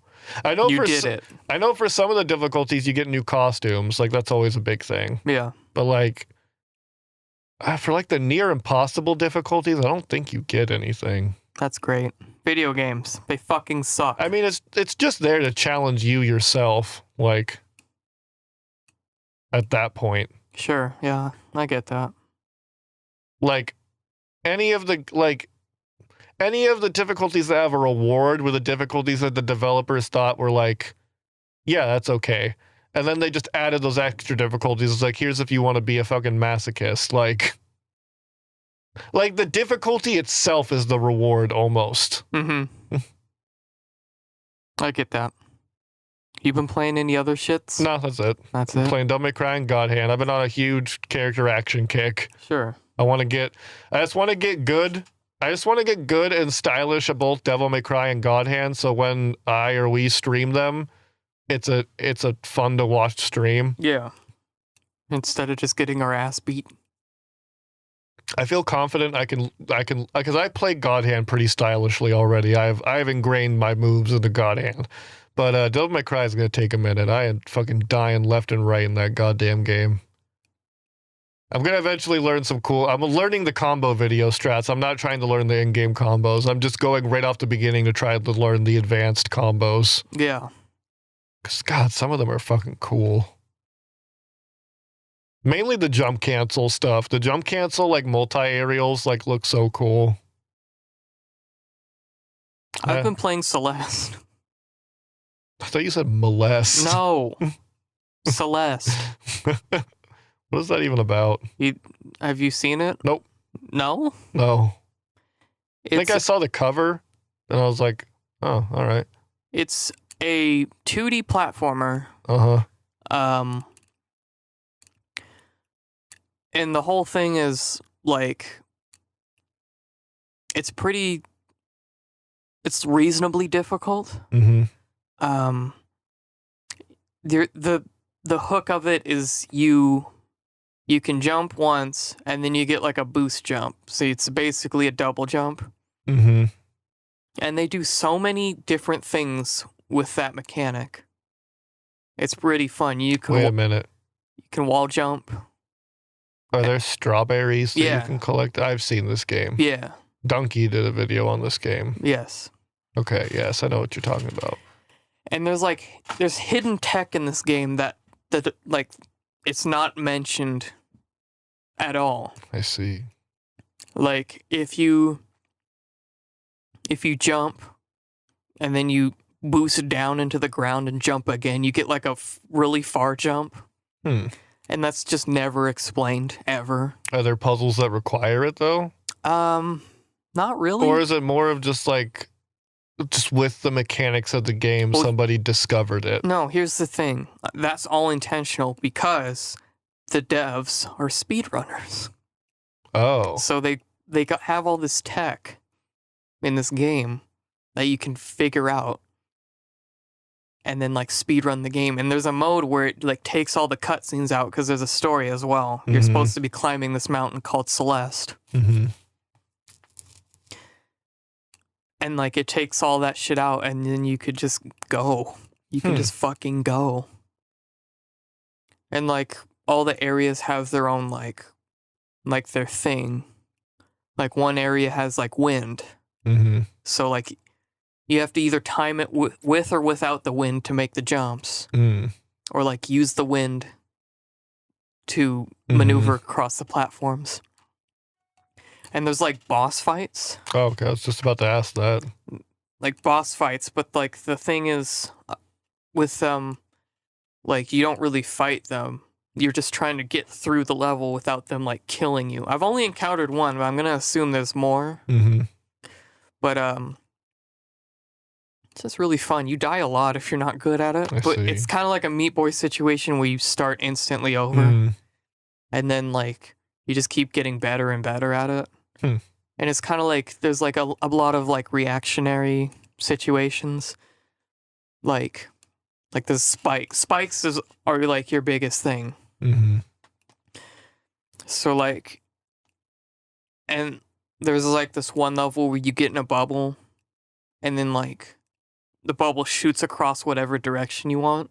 Okay. But if you shoot across the room, just let it go, it goes into the spikes and you die. So you like shoot across for a little bit and then you'll boost jump out. And there's these like crystals in midair sometimes and that refills your boost. So you could like boost up and then boost over and then hit another one and boost through a different thing. It's really cool. It's cool. It's when you execute it right, it feels really good. Sounds cool. Yeah, it's very I'm now interested. It's fascinating and it's like you get a sense of accomplishment. Like I died 50 times on this puzzle literally. And now I fucking beat it. Like I fucking did that. Damn. I'm good at video game. I am video game. I haven't beaten it yet. I want to though. I want to get all the Ninja Gaiden games next too. Just the character action Just kit. another game to get and that's another game to get good at. It's another. The first Ninja Gaiden is like notoriously fucking hard. Like the one for the NES. Yeah, I guess even that one. Yeah. I was talking about the first like 3D Ninja Gaiden. Yeah. Like before, like the series of Ninja Gaiden, like the 1, 2, 3 series. Yeah. But like, yeah, even the old one's hard as shit. Yeah. But yeah, the first Ninja Gaiden apparently is fucking hard. Good. I remember playing the second Ninja Gaiden. That shit was fucking hard too. I can't believe some of the games I played when I was younger. Like, I know, right? Like I really threw myself at a fucking wall with some of these games. Like Crash Bandicoot. Any Final Fantasy game under a certain age when you just don't understand what grinding is. Yeah, like I played 10 when I was younger. I was like, well, how do you heal your partner? Yeah. And then it was like on attack, and I was like, maybe you have to select your partner. So I just roll up and kill them. The fucking like, the thing, like, we didn't understand like hardcore grinding at the age that we were when we played like Final Fantasy X and stuff. So it's like, we would just go through the game battle to battle trying to avoid the random encounters. Yeah. And it's like, then you enter boss fights severely underleveled, or you just hit a wall that's so impassable. And then you get rocked. And then of course, when you're that young, what do you think when you hit a wall? Oh, it's not like I can just grind the random encounters out that your brain should be thinking. It's like, oh, I guess I got to restart the game because I did something wrong. We restarted Final Fantasy X like 4 times. Jesus. Holy shit. Because we would just get to these like impassable walls that our brain just didn't say, hey, if you just go like farm random encounters for like 2 hours, this will be a cakewalk. See, even if I knew that, I would be like, I don't want to spend 2 hours doing the same thing over again. I'm going to play Mario Brothers. You don't have to grind in Mario. So eventually, Cam and I got to like the age where we just enjoyed grinding and things. Like, I think that's just from playing RuneScape and stuff like that, where the game is the grind. See, if you have to grind too much, you'll lose me. If you grind a little bit, I'm like, okay, fine, I need to work for it. But if it's too much, I'm like, that's why I don't want to play Terra. Have you heard of that game? Yeah, I've heard Terra. Like, it looks really cool and fun, but every comment I see on one of those videos is like, this is grinding the game. And I'm like, I don't want to fucking do that.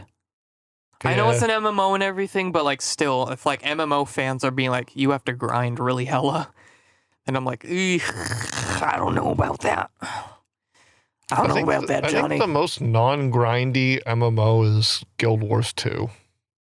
I don't play MMOs that much. The last one I played was Final Fantasy 14. I guess also RuneScape is the most grindy MMO, but like I guess not in comparison to like Maple Story, but like Maple Story. That's one I haven't thought about. Yeah, fucking people say RuneScape's a grind. Like, dude, fucking go to Maple Story where it's like, oh yes, there's 200 levels in this skill tree, and it eventually gets to the point where it takes literal weeks to level up once. Or fucking, how about Eve? If you want to talk about a grind, Eve Online. What's that shit? Gaia? Like that old shit? Gaia's not a game. I know, but like, I don't know. I heard Maple Story and it made me think of Gaia. I remember Gaia. I had a Gaia character account. I did too. Probably way later than I should have, but one of my friends talked me into it, and I was like, okay. Yeah, but fucking Eve is a grind, because it's like, the way you unlock skills by that game is it's like time-based, and it eventually gets to the point where it's like, yes, I'll have this skill after literally waiting 6 months. Fuck. But it's worth it. I think there's some skills in that game that take over a year to learn. Like, that's fucking stupid. I think. I'm not fully certain, but I think. And that, but I say that's stupid, but I was really excited to fight the boss in Final Fantasy 15 that would take 2 weeks or whatever. 3 days. Oh, 3 days, yeah. Yeah. I was thinking of Metal Gear Solid 3. Oh, where you can kill the end if you wait 2 weeks, yeah. I was fully prepared. I was like, I'm gonna get some food, I'm gonna have it ready, I'm gonna get drinks. If I have to piss, oh well. I was ready, and then it's like, oh, it's actually an hour, and I'm like, disappointment. Yeah, it's a bummer. I don't know who came up with that, but like, fuck you. Bummer. The other game I've been playing more recently is Red Faction Guerrilla Remastered Edition. They came out of the remastered edition of Red Faction Guerrilla specifically? The best That's like one. the best one. It is the best one. And I was like, I didn't hear a shit about it. Yeah, I didn't even hear about this. It's on PS4 and shit? Like, yeah. What? $30. Okay. Yeah. Does it have its multiplayer still? I'm not sure. I haven't tried that yet. But I fucking loved that game when it came out. I sold it like a fucking idiot. And ever since then, I've been like, man, I really should find that game and play it again, because that shit was fun. The game's so ignorant, because it's like, I don't know, just imagine being a guard and you're protecting this Mars facility, and then some dude just tears a hole through your facility with a sledgehammer and then just beats the shit out of you. Exactly. Like, do you like breaking shit? I like breaking shit. Do you like sledgehammers? Your sledgehammer can bust through a fucking wall. You can roll up on this wall, jump on it, swing your fucking hammer, and go through the wall.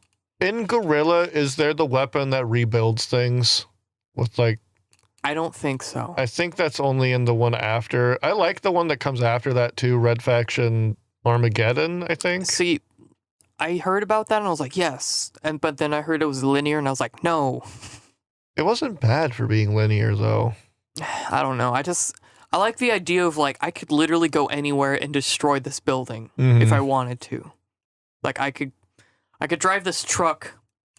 I could get the truck. I could put bombs on it. I could drive it through a building and then blow the truck up, and the building would be dead. Yeah, it makes sense. I think it was I think Armageddon they introduced this like if you could destroy things, they introduced this like little nano machine thing that could like just like scan over the destroyed area and then rebuild it. See, there's a weapon in this game that does the opposite of that. It just dissolves things. I see. Yeah. It's so fun. Just blowing shit up. And you get this like the whole concept is like you're miners, like you're mining minerals. Yeah. So you have all these like mining tools. Mm-hmm. There's this like walker, like this huge like mech looking thing. This huge Texas Ranger. And you just like you literally walk through buildings, like swinging your arms, like ah. Good. It's so fucking ignorant. And then like there's like propaganda things you can. My favorite thing I've found is like, okay, you make fun of me if you want. I don't have time. I play games on easy now. Oh. Because I try to have fun, and I don't have time to, like, I don't have time to commit to a game on hard anymore. My new thing is reversed lately. I usually always solely tried to play the game on like its air quotes intended difficulty, which is like normal usually. But now I usually try to. I used to do that. If there's an unlockable like fuck you difficulty, I try to go for it now. See, I don't have time to commit to a game like that anymore. Like I'm too mentally and literally busy to like put that much time into a game these days, which kind of sucks because. Okay, hey. I guess let me retrace my statements. I like to do it on games where the added difficulty isn't artificial difficulty.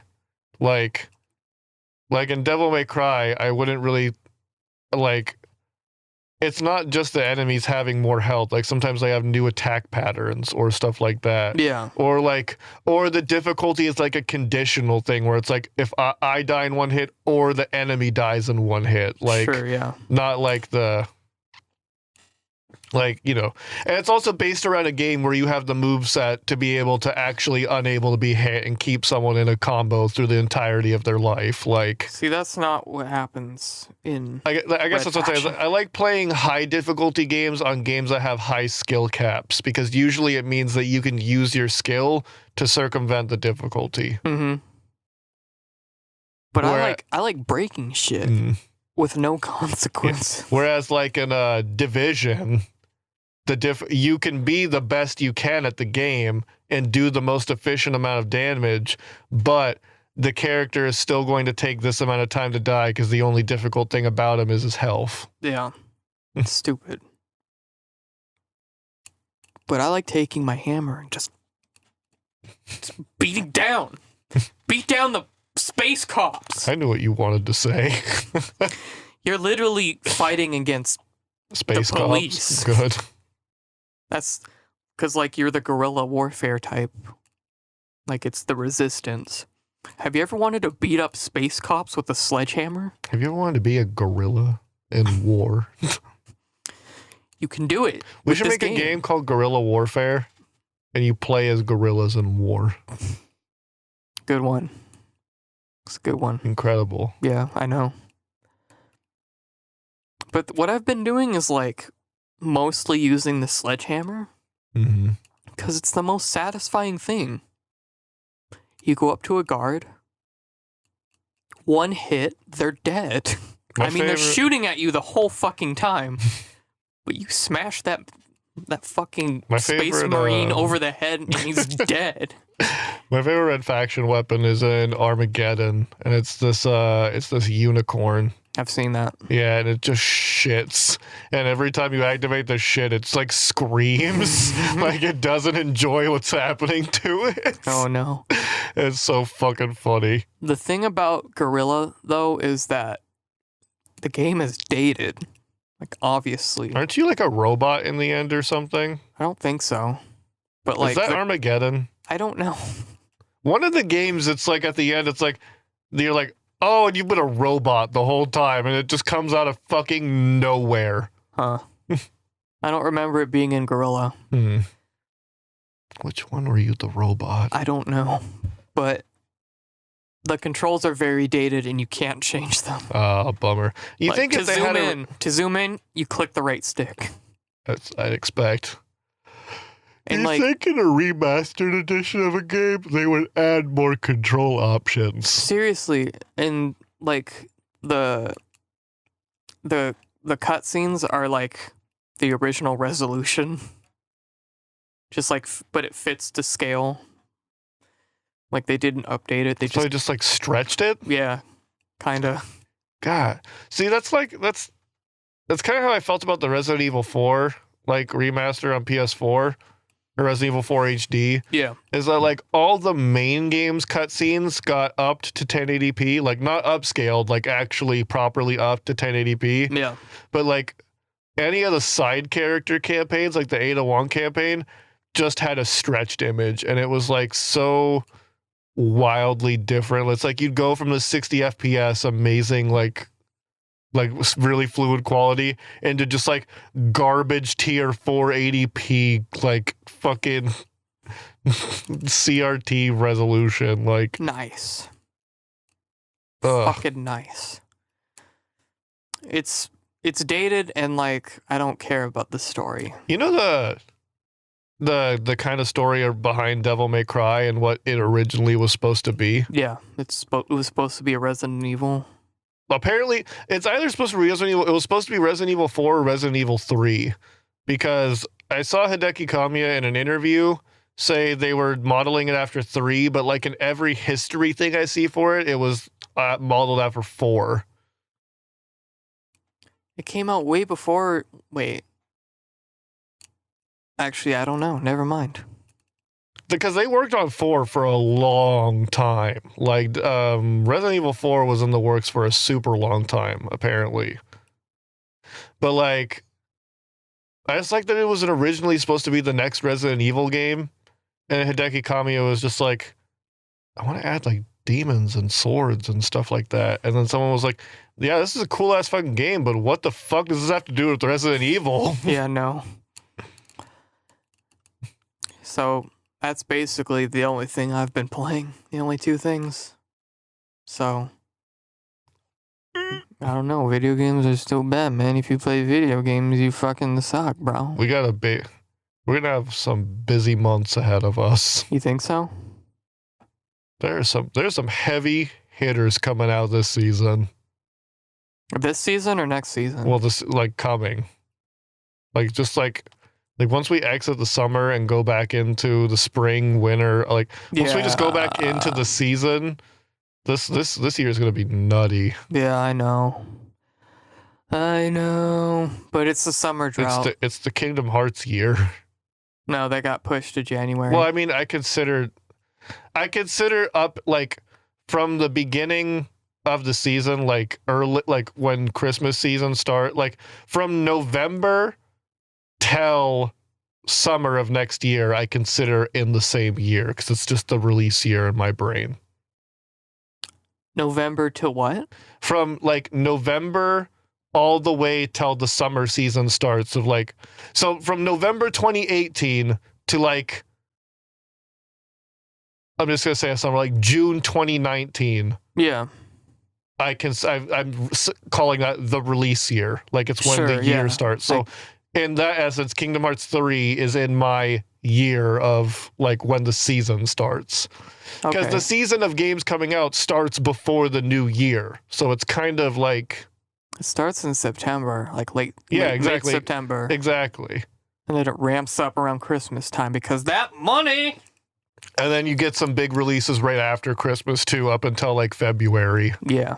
or maybe like March or Yeah, I would April. say March, April. So it's like from September to March of next year, I consider the same year. Yeah, I get that, I guess.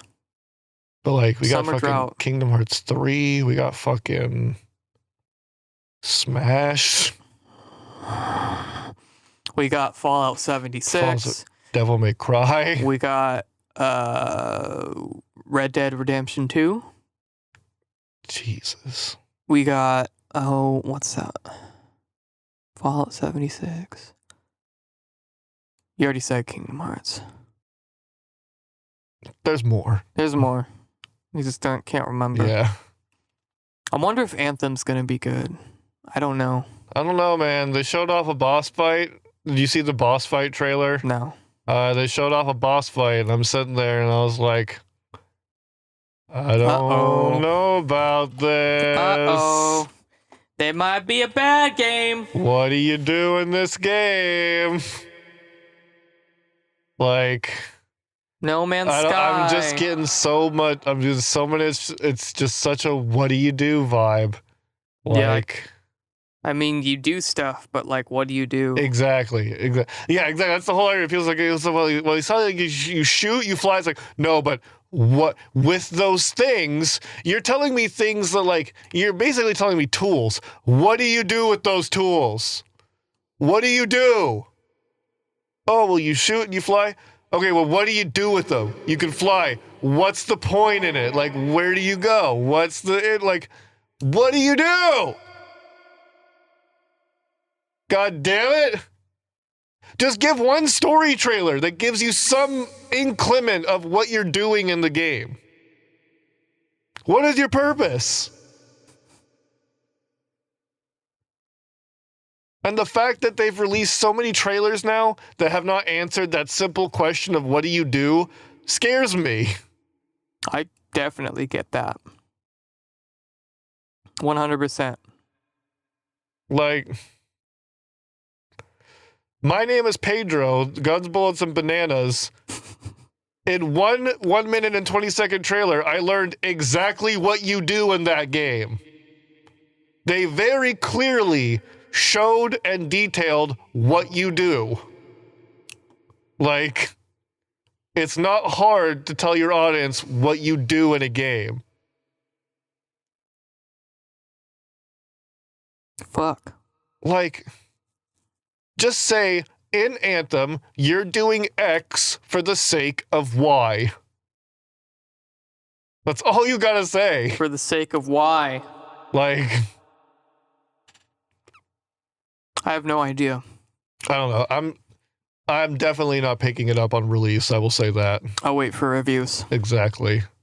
I don't even wait for it. I'll watch someone stream it and see like their initial opinion when they first get it, and then I'll watch them again 2 weeks later and see if they're still playing it. Yeah. Assault and battery. You get a salt shaker, you get a Duracell, and you throw it at cops. And you see what happens. What does happen? Find out for yourself on assaultandbattery.com. Hey, if you want to get back at that cop that called you the N-word, just throw a balloon full of battery acid at him. Make some oxygen acetylene bombs and throw it at him. We are doing the news. We were blowing up dry ice bombs. I start the news, then you're like, oh, I have bombs. And my dad basically said if any of them didn't go off, I have to go pick them up and throw them away. Uh-oh. Yeah, that's I know where this is going. really dangerous. Yep. I wasn't wearing gloves or anything. It was just my bare hands. So I pick up this one that's like a 2-gallon jug. Oh, And shit. fucking, like, the pressure of me gripping it was enough to set it off, and it just fucking blows up in my goddamn hand. My whole hand goes completely numb. Like, Jesus. and the noise, just like having that boom right next to my ears would just fucking rattle me for a second. All right, news time. That was it. News time. Kind of dry on news as well. It's the summer drought. They're saving it for the holidays or whatever. I just realized you changed your phone backing. Yeah, I did. I had a dream that I dropped my phone and I broke it really fucking bad, and I was like, I should get a case. It's Sheikah tablet. yeah, from Zelda. This new phone is amazing. You got the new phone? Yeah, but it's brittle. It's Yeah. like fucking paper. I don't know if you can see that from here. Yeah, I can kind of see that. I dropped that, like my other phone, like I could drop from fucking here to concrete and it wouldn't have a dent on it. This phone, I literally like that's how far it dropped. He dropped it an inch. Like literally an inch, like a tap, and this bitch cracked on the side. Not noticeable, but like fuck. And I was like, I don't know if I'm gonna keep this phone. This is just I'm just having this for now until I decide if I want to go like get like a Galaxy S9 or something. Yeah, I think you talked about this before. So it's like I don't want to buy an OtterBox for this phone if I'm changing phones within the next like 4 months. Yeah, well, An OtterBox is like 4 months. You know. Yeah, but OtterBox is like 80 fucking bucks. I mean, if you're gonna have the phone for a while, and like yeah, okay, I guess I'm saying it's like, but the next phone I'm gonna have is gonna be like next phone I'll have for like maybe 2 to 3 years. You know? Yeah. So like I don't consider like 2 to 3 months that long. In the scheme of things. In the Game of Thrones. Yeah. Let's do some news, bitch. Booze. First story we have is Warframe is coming to Switch. Oh, right. That was the news. Right, yeah, Riley and I were talking about this. I ain't going to get it on Switch just because, not that it's going to be bad, but like I've invested over like $200 into the PS4 and the PC version separately.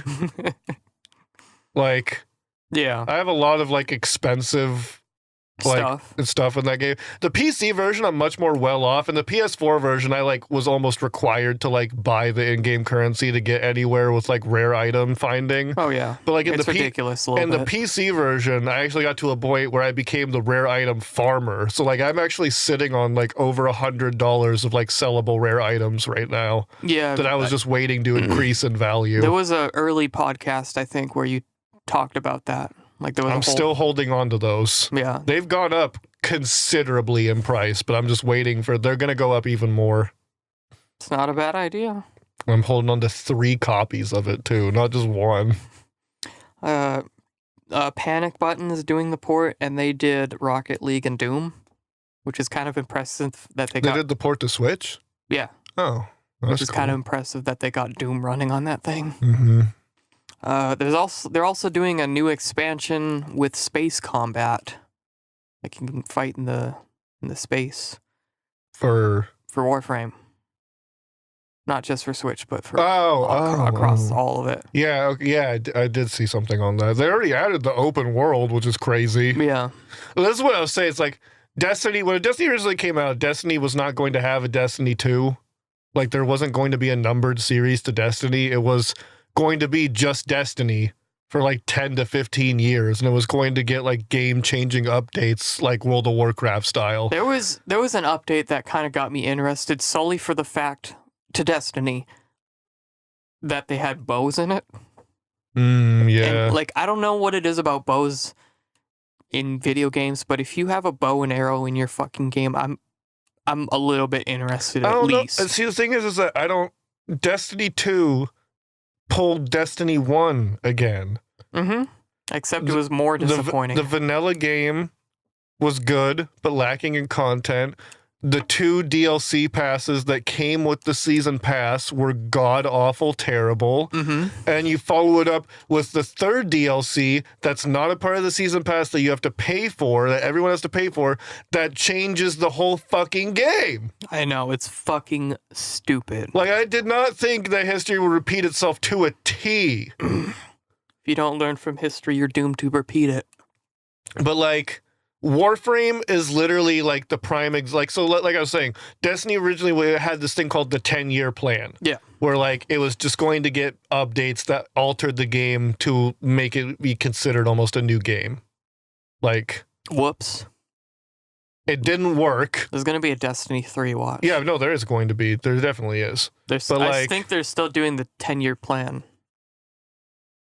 But it's fucking just- yeah, they're that's like dividing it but up. Warframe is literally like the idea of the 10-year plan working. Yeah. And there's a documentary by NoClip on YouTube, very good documentary on Warframe, and they basically were betting everything on Warframe. Like it was going, and they were betting on the fact that it was free to play, which is gotta have some fucking balls for that. Like, oh, this is our last chance for the studio to survive. Let's do a fucking free to play game. That has the ability for the players to trade the buyable currency with each other. Yeah.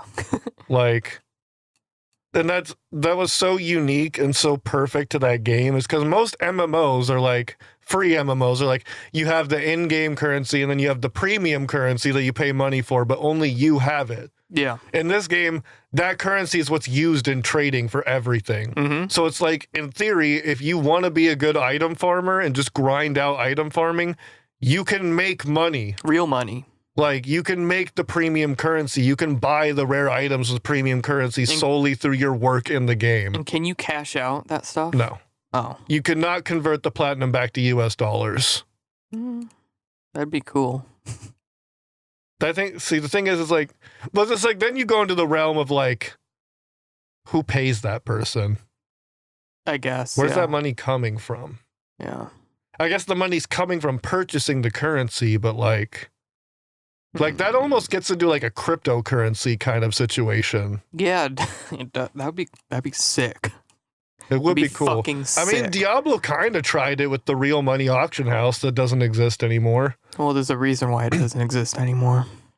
And like, what other game can you cash out real money? I don't think, not that I can think of any. There's one more that I know of. It's fuck, what is it? It's Engelbert Humperdinck for the PlayStation H. God damn it, let me think. Oh, it's not really a game, but it's multiple games. It's on Steam, the Steam store. Like, so like in Counter-Strike and Dota and stuff, you can get items from the loot boxes. Oh, gambling? Yeah, or you can sell them on the marketplace for monetary value. And like some Counter-Strike and Dota items like are well over hundreds of dollars. Like, theoretically, if you got a drop, if you got some of the rarest drops in Counter-Strike or Dota, you could make over $500 instantly. That's insanity. Yeah. Now, that being said, I don't know if you can cash it out of your Steam wallet. Probably not. So, but technically, I mean, at that point, it's like still having money for Steam. So I still consider that like cashing out money. Yeah. Like, well, but I don't think there's been a game apart from Diablo that tried to do the in-game economy type thing. It would be cool to see a game you need a game that would like stay around forever though. Like you'd need like a air quotes I hate the anime, but in Sword Art Online, like the second season in Gun Gale, they had tournaments that you'd win real money in, and players made a living off playing in the game. I want to see a world like that. I'm cutting you off because you mentioned Sword Art Online. I was using it as an example. Todd Howard says that Starfield will probably be on the next generation consoles. Okay, makes sense to me. He's thinking far into the future, so this kind of confirms my theory of like that shit is so far off, like I shouldn't even begin to get excited for it. Mm-hmm. He also blames Sony for the lack of crossplay for Fallout 76 because they are being bitches about that. Oh, I guess Todd Howard wants crossplay, and Sony's again the only person that says no. Yeah, and that there's 3 stories I have today that kind of tie into that. I'm gonna go with there's 2 paths I'm gonna go with the Bethesda related one, but then we're gonna come back to the crossplay thing really quick because I don't really feel like there's much to talk about that Starfield I mean, stuff on. Sony's had literally like 4 or 5 opportunities to create this crossplay thing. Let's come back to that. Let's go to the other Bethesda news, because they're suing the Westworld game developers. Did you hear about this? A TV show? No, the Westworld game. Yeah, I don't know if isn't Westworld a TV show? I have no idea. I think It's a game, though. Oh, okay. I don't know if it's the same thing, but there's this TV show called Westworld that's like, I don't know what it really is, but it's this like resort that you can go to where you can just do anything you want, like literally anything, like even murder and rape and stuff like that. Like, and because it's like the inhabitants of the world are like androids or something. So it brings up the moral question that androids aren't really human, so you can just do whatever you want with them. But that's the show. I don't know if that's even related remotely to the game at all. Let me tell you the rest of it. Okay. In Westworld, the game, it was very similar to Fallout Shelter. Very similar. Oh. But Bethesda found a bug, a specific bug, that was also in Fallout Shelter, because the developers, they were outsourced to work on Fallout Shelter, and it was so identical and so specific to this Bethesda game that they knew it was their code. So they knew it was the exact same bug in Fallout Shelter. Like, they fixed it before it launched, but the other guys didn't, and they saw that and there was like, there's no fucking way that is a coincidence. Because they worked on it, and it was the exact same bug. Wait, so the same developers that made Fallout Shelter. They didn't make it. They just outsourced some things to them. So they would have their code. But so they were like, hey, we need like a fire hydrant asset. Something like that. Here's the source code of the game so you can put it in there. Exactly. I see. Something like that. So they had it, and they used it. So basically, it's Fallout Shelter's code with just a new skin on top of it? Yeah. Damn, that's bold. It really is. Can you still get the game? Because now I want to see what it looks like. There's probably videos on it. I don't know if you can still get it, but they're definitely suing them. Rightfully Bethesda so. will more than likely win that. All right. Yeah, I mean, it's the most Bethesda way to find something like that. So back to the crossplay thing. The other story I had about that is Nintendo and Microsoft teamed up for this like public thing for Minecraft.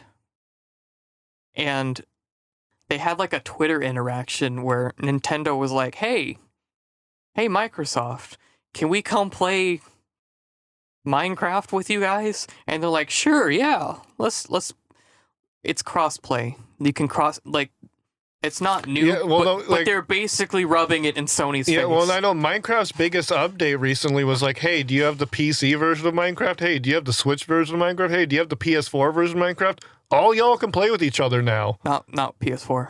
Oh, I mean the Xbox One version of Minecraft. So you can log in you can get Minecraft on Switch, log into your Xbox account, and earn achievements for your Xbox account on the Switch. Wait, what? That's what you can do. Like you can sign in. Let's say you started Minecraft, like your first account is on Xbox. You have an account on Xbox. You're like, oh, I want it on the Switch so I can play it on the go. But I have some progress on the Xbox version. You can sign in on the Switch with your Xbox account and play the game and earn achievements for your Xbox account. This is implemented? Like this is right now? Yes. Something you can do? Yes.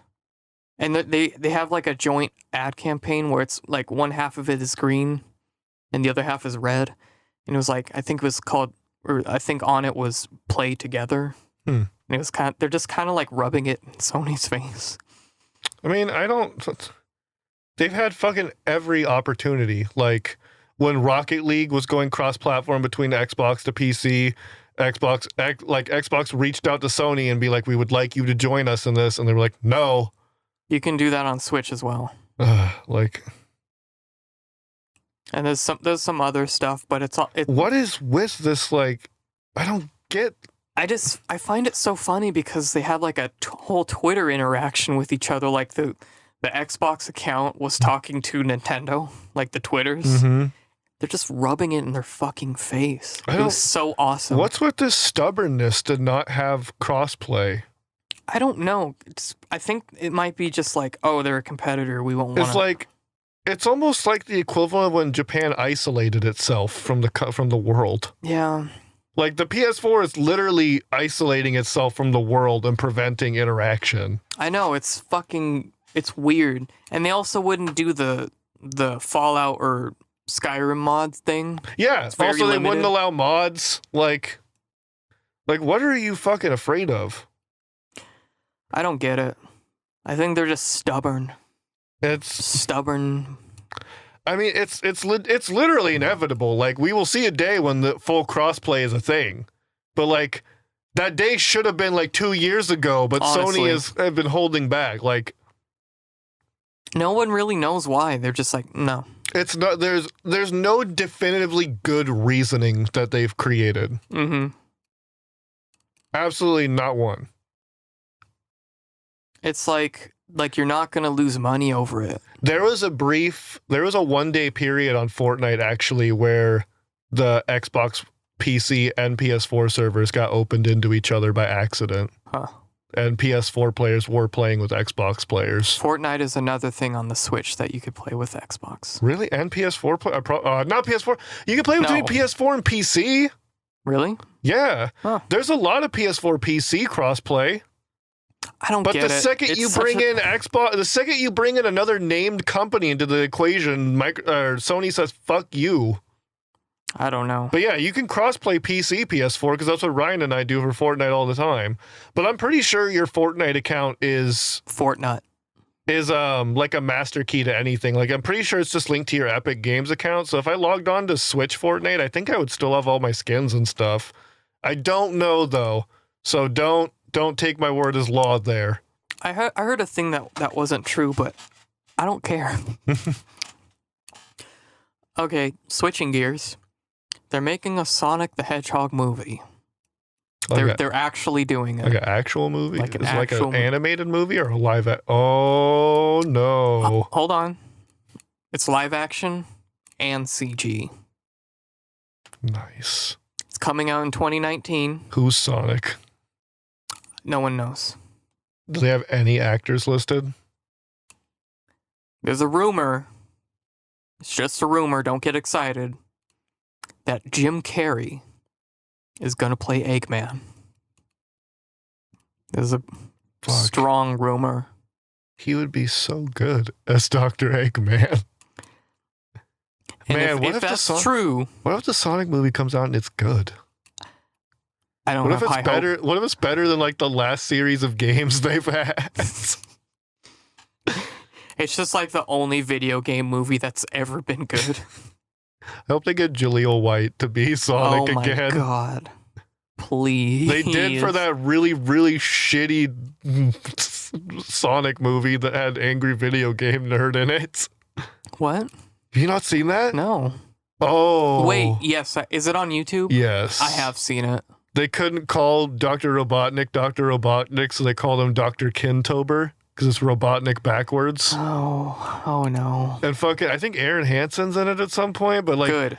Also, I'm pretty sure... Remember when Aaron Hansen said the N-word? I've heard him. He said the N-word numerous times. In that one song, though? Yeah, I liked it in that one song. It just came out so naturally. Like, it was... He had no stutter to it. Like, it just came out... Premeditated. Yeah, that was a premeditated N-word. I always think of... his awesome, the Metal Gear Awesome, where he's about to fight Vulcan Raven. Yeah. And the Raven just says the N-word. I love that because there was a panel that he did, and it was like right after the Awesome series took off. It was before he became like the Ego Raptor, but like he said the N-word again at the panel. And he was very self-aware of it, but he was just like... It was a different time. He eventually got to the point where he was like, well, I mean, I just opened the panel by saying the N-word, so I think you all know where this is going. It was a different time back then. Not that it's ever okay, but, you know. Did you hear Google's planning a game streaming service? It's a rumor. That's a debate for never. That's a rumor.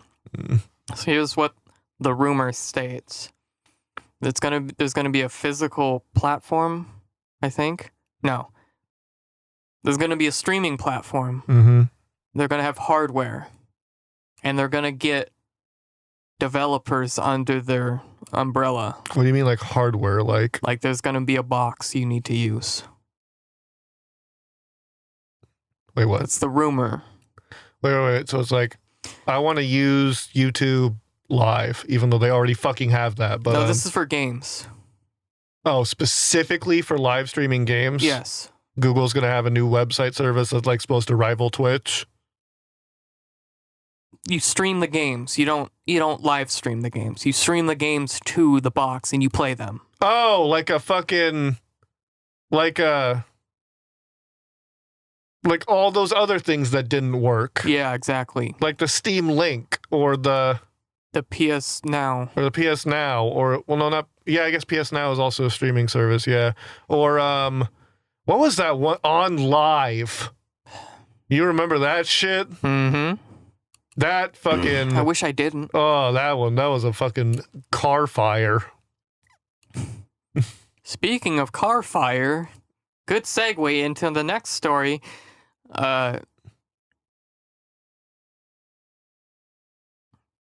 Three Fields Entertainment, who was founded by Fiona Sperry and Alex Ward, who were Burnout devs. That's their new studio. They announced 2 new games. Danger Zone 2 and Dangerous Driving. They're both dangerous, apparently. Danger Zone 2 is actually out. Oh, I've never heard of Danger Zone. I didn't before the other day when it came out. Does it look cool? Well, they promised explosions and wrecks a la Burnout. Did it deliver? They also said Danger Zone 2 it's a sequel to Danger Zone 1. It has more driving and such. Mm-hmm. Where Dangerous Driving is more of an arcade-style racer. You know, so like, kind of like Trackmania, I guess, a little bit, but without this insanity. Mm-hmm. And like I said, Danger Zone 2 is out now. You could buy it. It's $20. I looked at gameplay, and it looks just unpolished. Oh. As fuck. Damn. Like, you can go fast and explode and stuff, but it just looks not up to par to Burnout, like, at all. Damn. Which is disappointing. Considering that you can get the Burnout Paradise, like, definitive edition for, like, $20 or something. I know. Like, it just...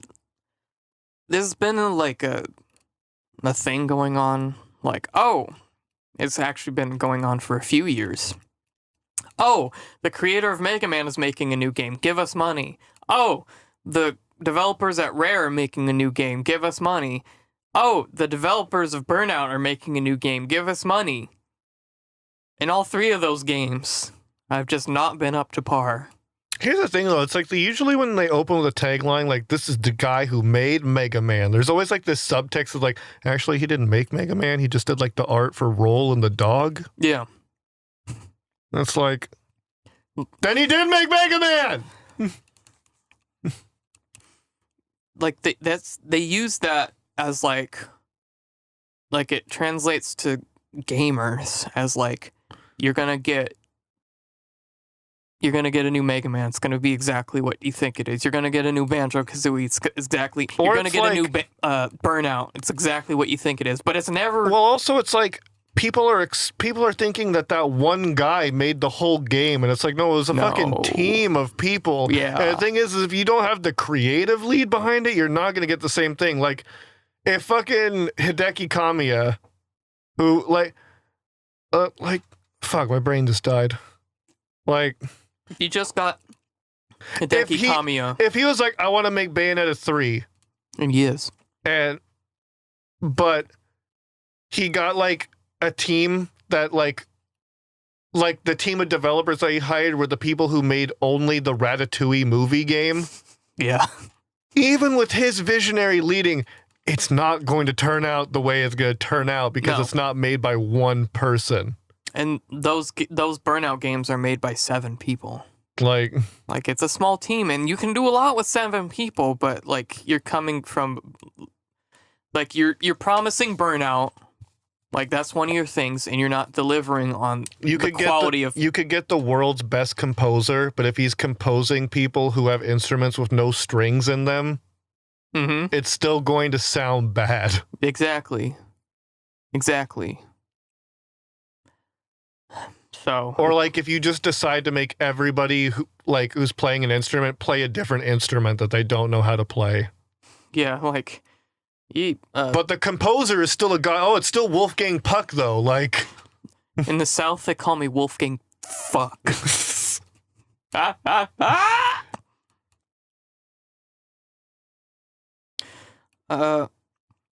So our last news story is pretty short.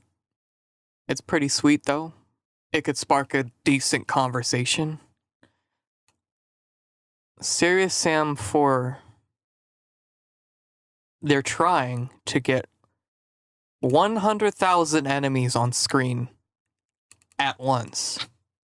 Go. That's their goal. Fucking go for it. They're not there yet.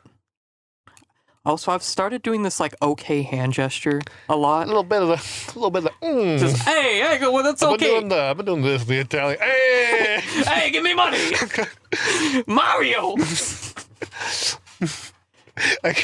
You know, just really quickly, just that right there. I keep reminiscing about how we just went into these horrible Brooklyn impressions of Luigi and Mario for the A Way Out playthrough. I wish we downloaded those.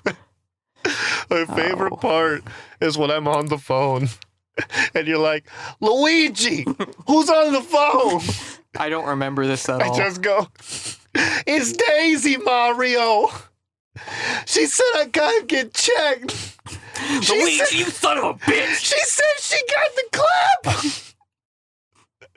It's my favorite lines of the whole thing. Or when we're supposed to be interrogating that one guy, and I was like, all right, we gotta start slow and work up on it. You immediately just pull a gun out and shoot him. Just the first thing you do is put like 2 rounds into him. I remember that too. Oh, fuck. Were you Mario or was it? I was Luigi. Okay. And you were Mario. Luigi. Even though it should have been the other way around. I know. Also, I just started doing it. That wasn't premeditated. It went from my brain to my mouth instantly. there was something that I didn't notice that I only noticed that playthrough that was like a huge foreshadowing to the twist at the end. At the beginning? It's not at the very beginning, but when you're interrogating the guy, if you let not Leo, what the fuck's it, Vincent? If you let Vincent do the interrogating, he only threatens with the weapons. He doesn't attack with them. Vincent was the cop, yeah. Yeah. Like Spoilers. If he grabbed the gun, he doesn't fire it at all. He just points it at him and then just gets frustrated that he won't answer. But Leo just fucking shoots him. Jesus. But the only one that makes sense to the pain one is he uses the lamp to electrocute him, and if you have Leo do it, I think he just hits him with the lamp. But like using the lamp as a form of electrocution, like pulling the wires out, is totally like an FBI thing to do. Yeah.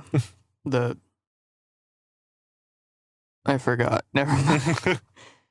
But yeah, I noticed that when we were playing, when you took over taking most of the items, I was like, man, it really shows that Vincent is like has a completely different motive here. Yeah. And I didn't know. And there was a spoiler at the very beginning, but I was so enthralled by what else was on the screen. I was like, Jake, look! And you're like, oh no, there's a spoiler. And That's I was what like, just- no, there's the N-word. That's what I thought you were looking.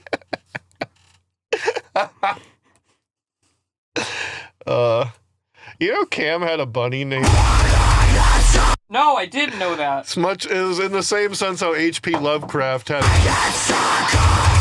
Man, how does it feel to like? I wonder how everyone else feels, where it's like you literally can't get away from Lovecraft's influence. Like he literally changed the whole game, and you just have to be like, you don't have to be okay with it, but you just have to recognize that all sci-fi and horror today is created by a man who fucking hated everything that wasn't white. Lovecraft was so racist and used that racism. He's probably the most racist person because he used that racism to completely fuck an entire genre. You think Martin Luther King ever used the N-word? I don't know. Like, before he got really into civil rights and stuff, do you think there was a point where he was just like a punk-ass kid just firing off the N-word? If I were to bring back two people, I'd bring back Martin Luther King and I'd bring back H.P. Lovecraft and have them talk. Well, see, the thing is, now this is completely speculation. I don't think H.P. Lovecraft was that kind of like violent racist. Like, I don't think he was the guy that's very internal. Yeah, I don't think he was the guy that's calling the cops because the black girls are selling water on the street. Yeah. Whoa. Like, Yeah. I think he's the guy that's like, he's walking down the street and then crosses paths with a black guy and he doesn't say anything, but in his head, he's just like, it's very internal. He's just like, he uses you. And then he just redefined horror and sci-fi completely. Yeah. Have you heard? You know what? I don't know if I should bring this up. Never mind. I'll tell you off camera. All right. Because, like, as it was leaving my mouth, I was like, probably not. Fuck. I will tell you because I need to tell you the story, but I'm bummed because we're nearing the end, so not a lot of people are going to hear this story, but it's a funny one. I mean, it's winding down, you know, if you want. What? People listened all the way through, I think. If you've listened to this point and you actually will leave a comment, but don't leave a comment like, I listened to this point. Like, just say something, like literally anything. Like, make fun of another comment. Yeah. And if there aren't any comments. Or just say complete fucking nonsense. Like, just string a sentence together that, like, just sounds, like, feasible, but it's just ridiculous. Like, throw a twist in there. Yeah. But, like my McNuggets are cold in my ass. Yeah. Or Randy, your sticks. Randy, your sticks. Randy, your sticks! We're fucking... Okay, so... I saw that post, but there wasn't that, like, Randy, your sticks. It was just like, oh, wow, what a wholesome post. I hope he got his sticks. Oh.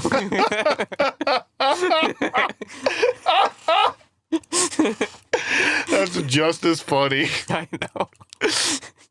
But, so remember when I was telling you about that power move that guy did in the bathroom yesterday? I don't remember. All right, so I was serving a wedding. You and probably it was should tell it so people can have time. I was serving a wedding. It was a big wedding. It was a Filipino lesbian wedding. That's a strong wedding. Yeah, it was a big wedding. Good but, for them.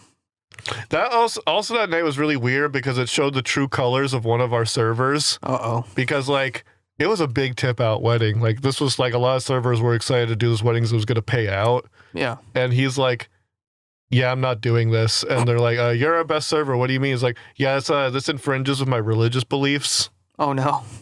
And then if he stopped right there, you'd be like, all right, that's shitty, but whatever. Yeah. And he's like... Here we go. He goes, yeah, I don't feel bad. They'll get what's coming to them in the end. Holy shit. Yeah, we were all like, what the fuck, dude? Or like, they'll be judged in the end. Like something like that, like God will judge them. And I was like, Jesus Christ.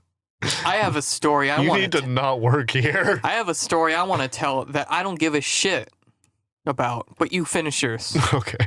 So I was going to the bathroom and there was a shit ton of people in the bathroom. And there was this dude in the bathroom that once I described to one of the servers, apparently he was being notorious at the wedding. Like, everybody had a different story about this guy.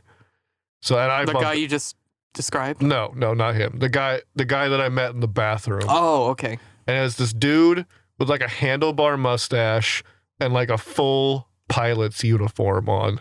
Not like a flying uniform, not like a commercial pilot, like an army pilot, like a Air Force officer. Oh. He's like wearing an Air Force officer's uniform. I do remember this, but keep telling it because they should know this. Honestly, the guy looked cool. Like, he just emanated an aura of cool off of him. Like, he was a cool boy. He legit looked like a cool guy. But like, he's like hamming it up with everyone. He's obviously drunk, like, Yeah. obviously. But like, you know, he sees that I work here, so he's like, he does the, you know, he's like, hey, can I get some free food? And I was like, I'm a dishwasher, so the most I can give you is a clean dish. But like, it's his turn to go up to the urinal. He goes up to the urinal and he just motions to everyone, just looks at everyone like behind his back, and he goes, this is how a man pees. And just pisses without holding his dick. Now, I don't know if you've ever pissed without holding your dick, but it is a degree of no control. Like, if you want to know what helplessness feels like, unzip your pants, pull your dick out, and try to pee into your toilet without holding your dick. I don't know if I could agree with that on the urinal side, but on the toilet side, I can't agree. Even with the urinal, you're playing with fire, in my opinion. Like, I think if you're also, I'm just saying it's a degree of no control. Like, you are literally letting like the gods decide what happens to your pee. I think if you're close enough to the urinal, you're fine. I mean, it's gonna hit the urinal, yes, but what I'm saying is like, it's the feeling. Like, I guess, yeah. If you go, like, have you not held your dick recently when you peed? Do it next time and just feel the feeling of helplessness you have. I mean, yeah, sure. I mean, you want to be in control, but like, it's a very uncomfortable feeling because you feel so out of control. Yeah, I get that. But he's just fucking not holding his dick, pissing, hands on his hips. This is the part that I didn't tell you. Oh no. So I go to wash my hands after I pee, and I hear the same guy again. And he goes, no, that's how a man pees. And I turn around and I see probably a 48-year-old man with his pants and underwear to his ankles, pissing at the urinal like a 3-year-old. And it's like, I was on the floor laughing because like after I hear, that's how a man pees, I turn around and I see just old ass and nuts. And just pants down to his ankles. In a room with like maybe 12 people in it. Holy shit. And he's just fucking doing it. Like, he's just going. It'd be even better if he was like pissing in the corner. That's how a man pees. I was fucking losing it. I was laughing so hard. God damn it. What an incredible event. I think the hardest I've seen you laugh was the podcast with Jared. You know the joke. It got cut out. Yeah. That's probably the hardest I've seen you laugh. But like, it's like like my normal laugh is like, you've heard it on here, but like when I fucking go to stick, it's like a hyena laugh. Like, it is a fucking ridiculous laugh. Like, I remember I got you good at the beginning of the podcast. I don't remember what I said. I have 3 distinct laughs. It's just the regular laugh that you hear often, the inhale laugh, where it's just like the like, and then the fucking hysterics laugh, which is like the hyena laugh. You have one before that where you just go. Yeah, that's my like. That's a very common surface level. That's a subconscious laugh. Like, that's one I can't catch myself because I'm actually really self-conscious about that laugh in particular. Oh, I'm sorry. Wow. What's wrong with me today? It's that laugh. Every time I hear it on the podcast, I get fucking pissed at myself because I try to not do that laugh. I don't know. I think it's funny.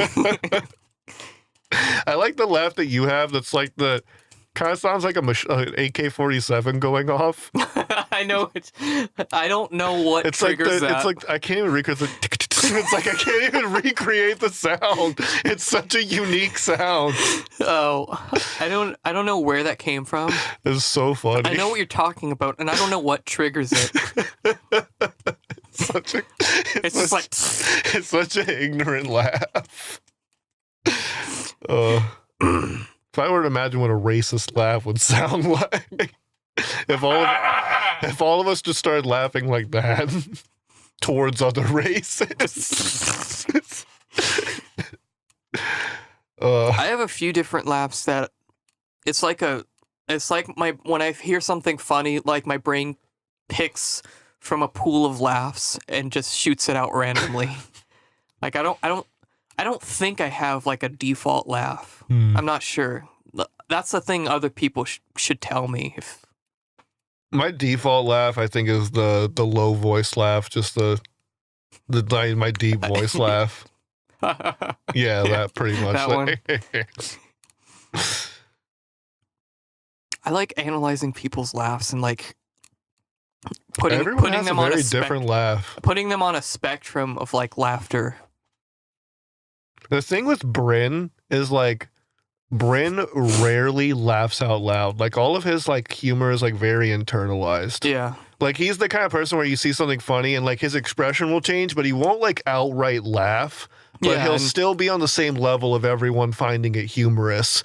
But like when Bryn actually laughs, like is usually reserved for something ridiculous. Like oh, I remembered I think we're at PAX and Aaron was there and one of us said something funny. And then wait, was it? It wasn't Aaron. It was one of my coworkers when I worked at Screw Factory. Don't want to drop that name. When I worked at Screwland. When I worked at Screw World. When I worked at whatever planet Gubble was on. I said something funny, and this dude went through all of the stages of his laugh. Like there was 3 distinct ones. One of them was like, and then he did like an advanced form of that one. He's like, and then like his last one. Because he, like, over the course, I think he figured out how funny it was. He just, like, tilted his head back and, like, ha ha! I called him out on that. I was like, dude, you went through, like, 3 different stages of laughter. He evolved. I know. There was one thing you did one time that was so fucking funny that I couldn't laugh. You know what it is. I don't know if I've said it on here. What was it? Was it? I don't know what happened to this. We're doing a playthrough. No, you know what it was? We're trying to do a new show where, like, you guys start sober. Oh, I'm the only one that buddies. stays. Yeah, buddies. We did one place. We did like one game. Yeah, we did like a Hello Kitty or something. It was like the Build Zuzu Pets or like Yeah, or Build a Bear. yeah. Build One a of Bear those. game. And like, the part came when you guys. Let me set it up for you. The 3 of us start sober. I stay sober, so I'm the voice of reason, quote unquote. Jared and Jake go off and get high, like, and they just leave me there to my device. Like, I wish it worked. It worked on paper so well. It did, but in practice, like, Jared and I have very high weed tolerances, so we don't get like overtly goofy. Like, it's not so much of a personality change that like it's enough to warrant the whole show. Yeah. But you left me in your room for a decent while. I was just kind of like waiting for you guys to get back. And then like, I'm just sitting there, just like playing this game by myself. And then I hear, bitch, I'm Bobby with that tool! And you fucking drop kick the door open. Like your own door. Like you literally like did a 2-foot drop kick through your door. And like I turn around, like I was scared out of my mind, first of all. And then I realized what you did. And like, I was like, oh my God, that is the funniest thing. But I can't laugh. I remember I had to process it. Like I went home that night and then I laughed. I remember when Jared and I were walking back down the hallway to my room and I just stop him halfway across the hallway. We're just super high and I just look at him and I go, just very quietly, I go, I'm sliding over cars while I shoot. I think I look like Tom Cruise, Tom Cruise, Tom Cruise, Tom Cruise. And then I full sprint down my hallway and scream, bitch, I'm Bobby with that tool. And I jumped really high in the air. Like, I cleared a good few. I fucking went full back vertical, pulled all my legs back, and with all my might, double drop kicked the door open. See, I pre-set up the door for that because if I hit it with the force I did, I would have ripped the door off its hinges. Oh my! Like, you should have. That door would have blew off the hinges. Like, I just slightly set the notch on it so it wouldn't be locked all the way, so I could kick it in as like to any degree that I wanted to. But I did decide to kick it full force. Yeah, but like you were on the ground. Then I slammed onto the ground. I did not recover myself. I just fucking. There was two bangs: the bang to the door, and then the bang when I hit the ground. One of my favorite moments was when we were playing Barkley, and those two like I don't know, grassroots like politician people came up. And Jared just came around the corner in boxers with his dick out and started smoking a bowl. Was his dick out? I think his dick was out. There's a video of this somewhere on Tumblr. I got in a lot of trouble for that. I remember that. And it was only because Jared pulled my pipe out and started smoking in front of them. Yeah, nothing else that happened. Like, literally... Ignore the fact that he was naked. Yeah, literally the naked part, the me, like, using horrible obscenities with them and the laughing at them as they left, all were not the cause of me getting in trouble. It was literally just the taking the pipe out part. I remember because we were watching Akira. Yeah. And, like, you got called into the other room, and then you came around the corner with this look in your eye, like, you were upset. And you were like... You guys have to leave. It's really bummed because we were like getting to the good part of that movie. And I didn't finish it for like a couple more years. The funniest thing is that like Jared immediately went home and finished it, apparently. There was another point. I don't know if it happened that day, but like, you bitch. We were playing Barkley. And like something happened in the game. I think it was like furries or something. Oh yeah, we went to the furry village, or just the whole furry level. And you were like, "Guess what, guys? There's furries." And I immediately got up and like walked out the door. And I should have just left. I didn't. That's one of my biggest regrets in my life. It's like, I should have just left and never came back. If you left at that point, I probably would have just turned off the recording. No, you should have gone. Jared and I wouldn't know what to do. Exactly. We'd be too hung up on the fact that you actually unironically left. That's one of my biggest regrets in my life. Is not actually leaving. Because I should have fucking left. It was more for the joke. Like, I don't care about furries. Like, do what you want. But like, I don't know. I need to, like, I'm waiting for that moment where a joke is so advanced and I follow through with it all the way. Like, I commit. You know? Yeah. I guess I was more thinking of like the furry things. It's like, you have every right to like what you like, but you also have to be completely self-aware that what you like is something that's wildly shuddering to some people. Like, I want you to beat me for this, and you need to know, you'll know exactly when you beat me. But like, beep. Oh, okay, yeah. Because I don't really want this being public knowledge right now. Okay, here we go. I want you. After I say, I'll tell you how to censor it, because I kind of want it slightly censored in a unique way to kind of be like maybe a breadcrumb trail to this horrible fetish. I ain't a furry, I'll tell you that much.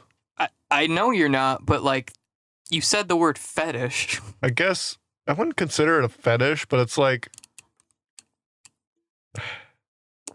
All right, here we go. So your boy's big in the... I thought that was ironic. I thought that was ironic thing about Well, the you. physical. Like, who would own physical? There's people out there. I thought, you do you, okay? I'm not judging. This is a judgment-free zone. It's just the fact. Let me explain it to you. The fact that it's like not ironic blew my mind. Like, you can like what you like, okay? I'm not looking down upon you, but like that idea in my head was so solidified that you just broke it. So that's kind of what fucked me up. I see. I'm not.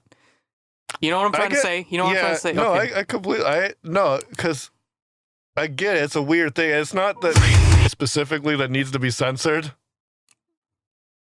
So if you were thinking that was it, you were horribly mistaken. So the thing is not censored. You should really think about this before, number one, you tell me, and number two, think. You need to think 12 steps ahead on how I should censor this. Oh no, that's his evil laugh, his mischievous laugh. He has a plan. You're scaring me at this point. I don't know if I want this to be public knowledge, actually, thinking ahead. You got the part out. If you want that censored, I will censor it. But depending on the next information that you tell me will dictate if I do or not, I think. The next thing you want to know, I'm a JoJo you right now because I know the exact words you're going to say. Okay. After I say what I say, which is... You're going to say this, and I say it. And I'm going to say, yeah, you're going to say, we're cutting this whole segment. It hasn't even happened. All right, Calvin, are you ready? So it's not that I like solely watch. I'm a connoisseur of the lewd, of like very lewd things. Sure. So I don't think I can look you in the eye when you tell this to me, so I'm gonna look at this wall. I'm still listening. You're though. gonna fucking, your eyes are gonna go white. Man, I don't think I've ever said this out loud, but there's a specific subcategory of that I have a very fond enjoyment of perusing every now and then. Go on. And it's the yeah, this whole segment's gonna have to get cut. I'm sorry, but I'm too deep now. I gotta say this, at least to you. It's the category of who through either magic or scientific means grow a out of their and then fuck another person with that.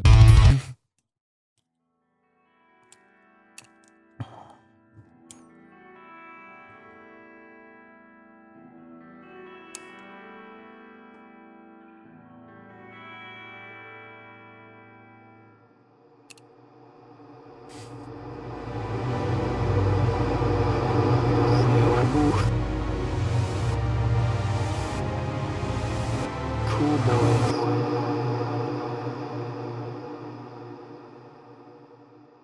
We'll see you next week.